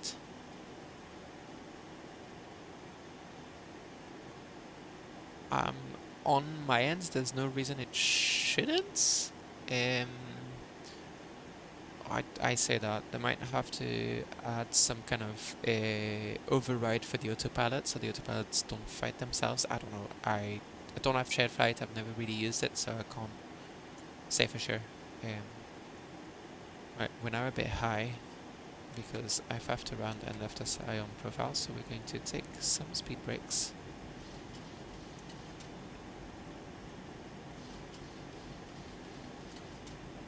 Give ourselves a slightly shallower path.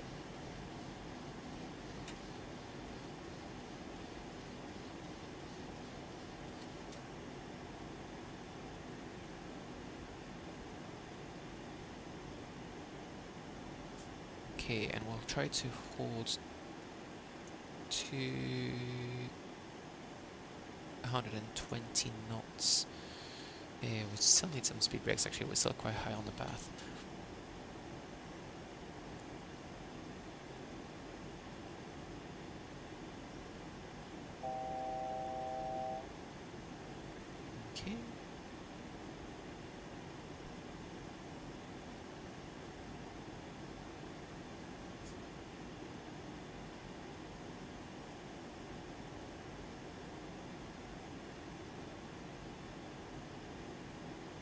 A little bit of a lazy turn here from the FMS happens when you lose speed in a turn sometimes, because it plans for the anticipation for the higher speeds and then loses cross track in the operation.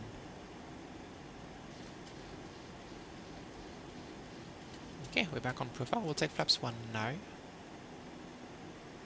Well, we could have probably waited a bit. Well, we're 20 miles out. That's a bit pessimistic, but we'll make it work. So you can see we're on the final approach course, but we're not yet close enough to the final approach fix for the FMS to activate the approach. Remember, do not select activate approach if you're on a RNAV transition. That will get rid of your transition. It's the same as going vectors to final on a Garmin unit. So let the FMS activate the approach when it is ready to do so.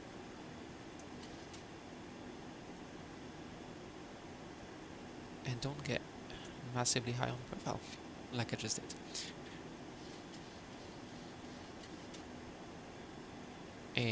Once the approach activates, we'll see it here, and you'll see the glide slope and localizer signals come in as well.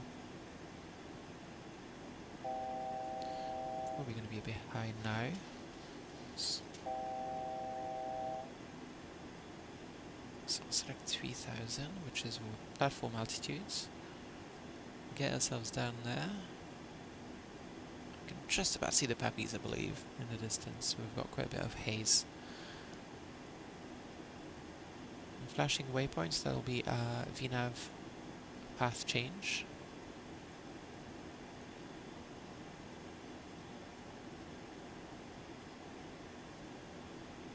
Right, so we want to be at 3000 by the next waypoint.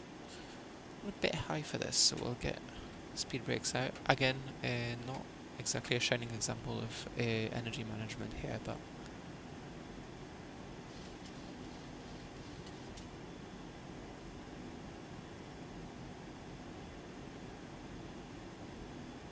right, we're gonna make sure the approach page is showing now.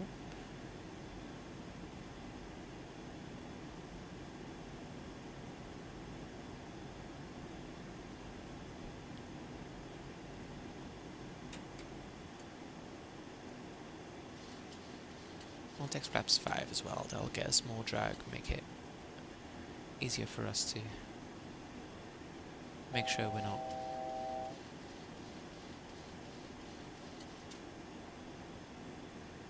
putting ourselves way too high on profile. We'll take speed 180 now.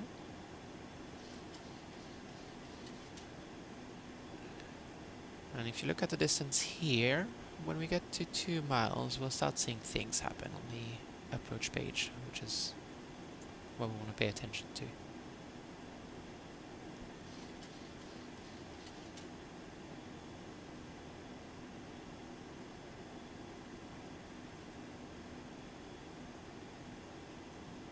No, I'm incorrect, because it's 2 miles to the final approach fix and on the initial fix, which is what Charlie 500 is. So ignore me for now.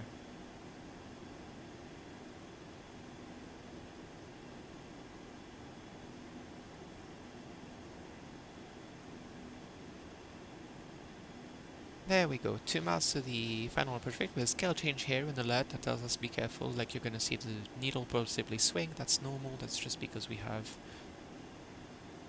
a change in the scaling factor. There we go, and we have approach indicated here. We have a message, that's fine, and we've got our glide slope localizer. We've captured our altitude platform, and we are going to switch to auto approach. We can see nav localizer as captured, and now the autopilot is flying what it thinks is an ILS, whereas actually a synthetic approach published by the FMS. We'll take that away. Now, it's important to be careful. This is not an LPV approach, this is a barometric VNav approach, which means that if our barometric setting is incorrect, so will the glide slope, which is exactly what I've done because I forgot to set a barometer, and you can see we had quite a sharp change in the glide slope signal here. I would like to say that the reason why I misset the barometer was to demonstrate that. It wasn't, it was just omission. We'll take flaps 10 now to give ourselves some drag on the glide slope. Make sure we don't get behind the plane.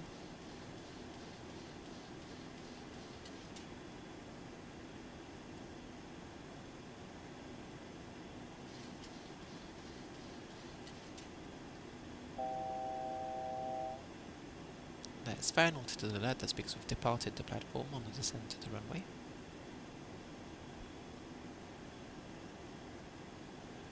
Right, we'll bug 116 now. I forgot to take RV speeds. 129, that's fine.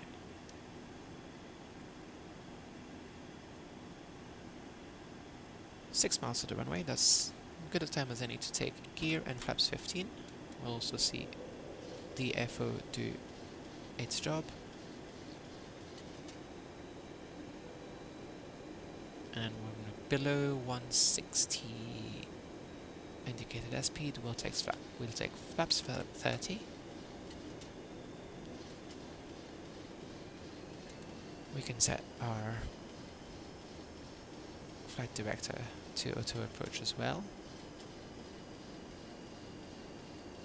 A lot of trimming here. The Sperry 77 doesn't get any information from the plane about the state of the flaps, so when you get configuration changes, there's quite a lot of pitch changes to try and recapture a good attitude. In more modern autopilots, when you get flaps changes, the autopilot is informed by the rest of the plane, and that allows it to anticipate essentially the bubble that you get from deploying flaps, or conversely the sink that you get.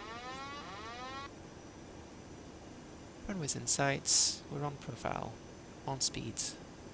Take autopilot off and land this. Again, apologies for the rather poor frame rates. It's probably not helping with autopilot stability.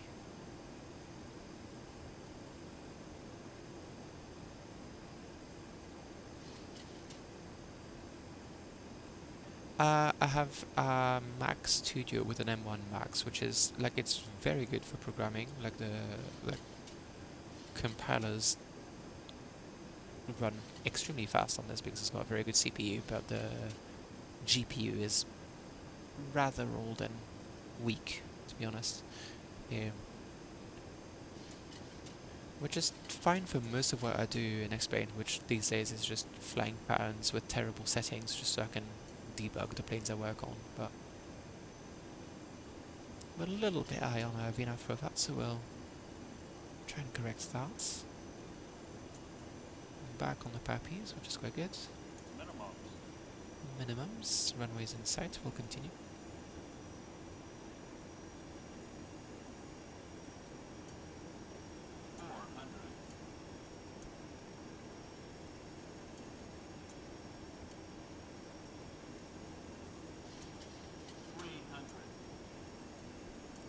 Careful not to dip below the profile now.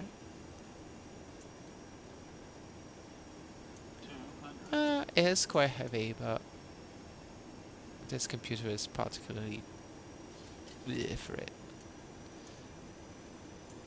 VREF, we do not want to get any slower than this. We're a bit low. Correcting now. We're actually fine on the VNAV profile, but you'll see the VNAV profile will void when we pass the threshold. That is accurate. 20, pitch up, close the thrust levers, let it settle on the runway, reverse green, and the auto brake is doing most of the work. We don't need any reverse power here. We could have taken this with a bit of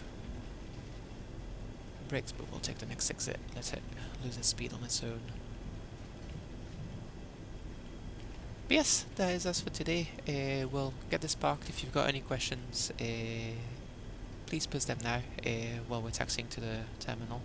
I'll try to answer as much as I can.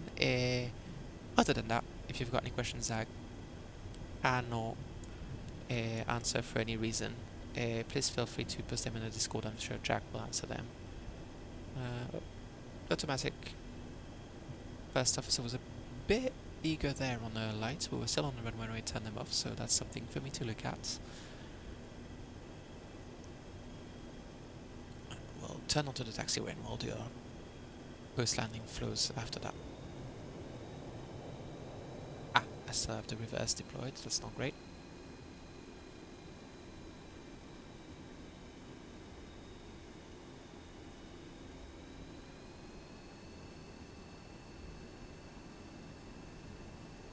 Okay, we're here, we'll do, so like earlier, we'll, oh, that's not, no, the flaps is for the first officer to do.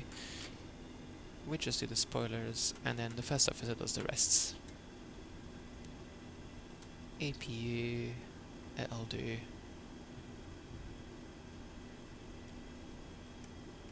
The probes and everything after that.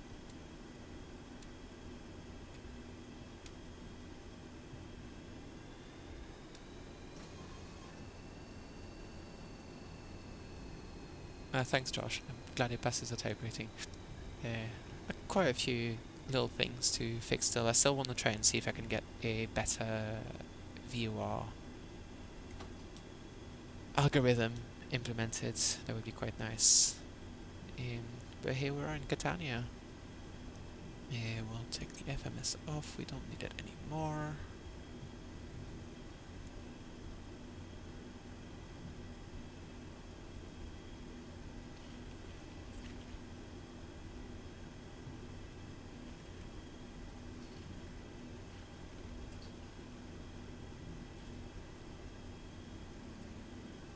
And we'll take the jetway over there.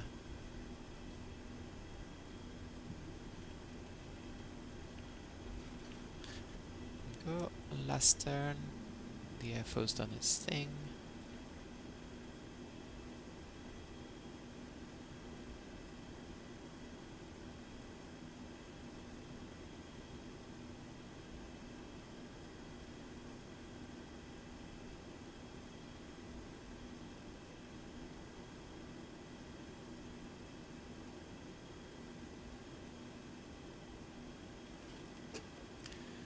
There we go, we've got 2 blues here, 1 red here, engines dead. We will take APU bleed.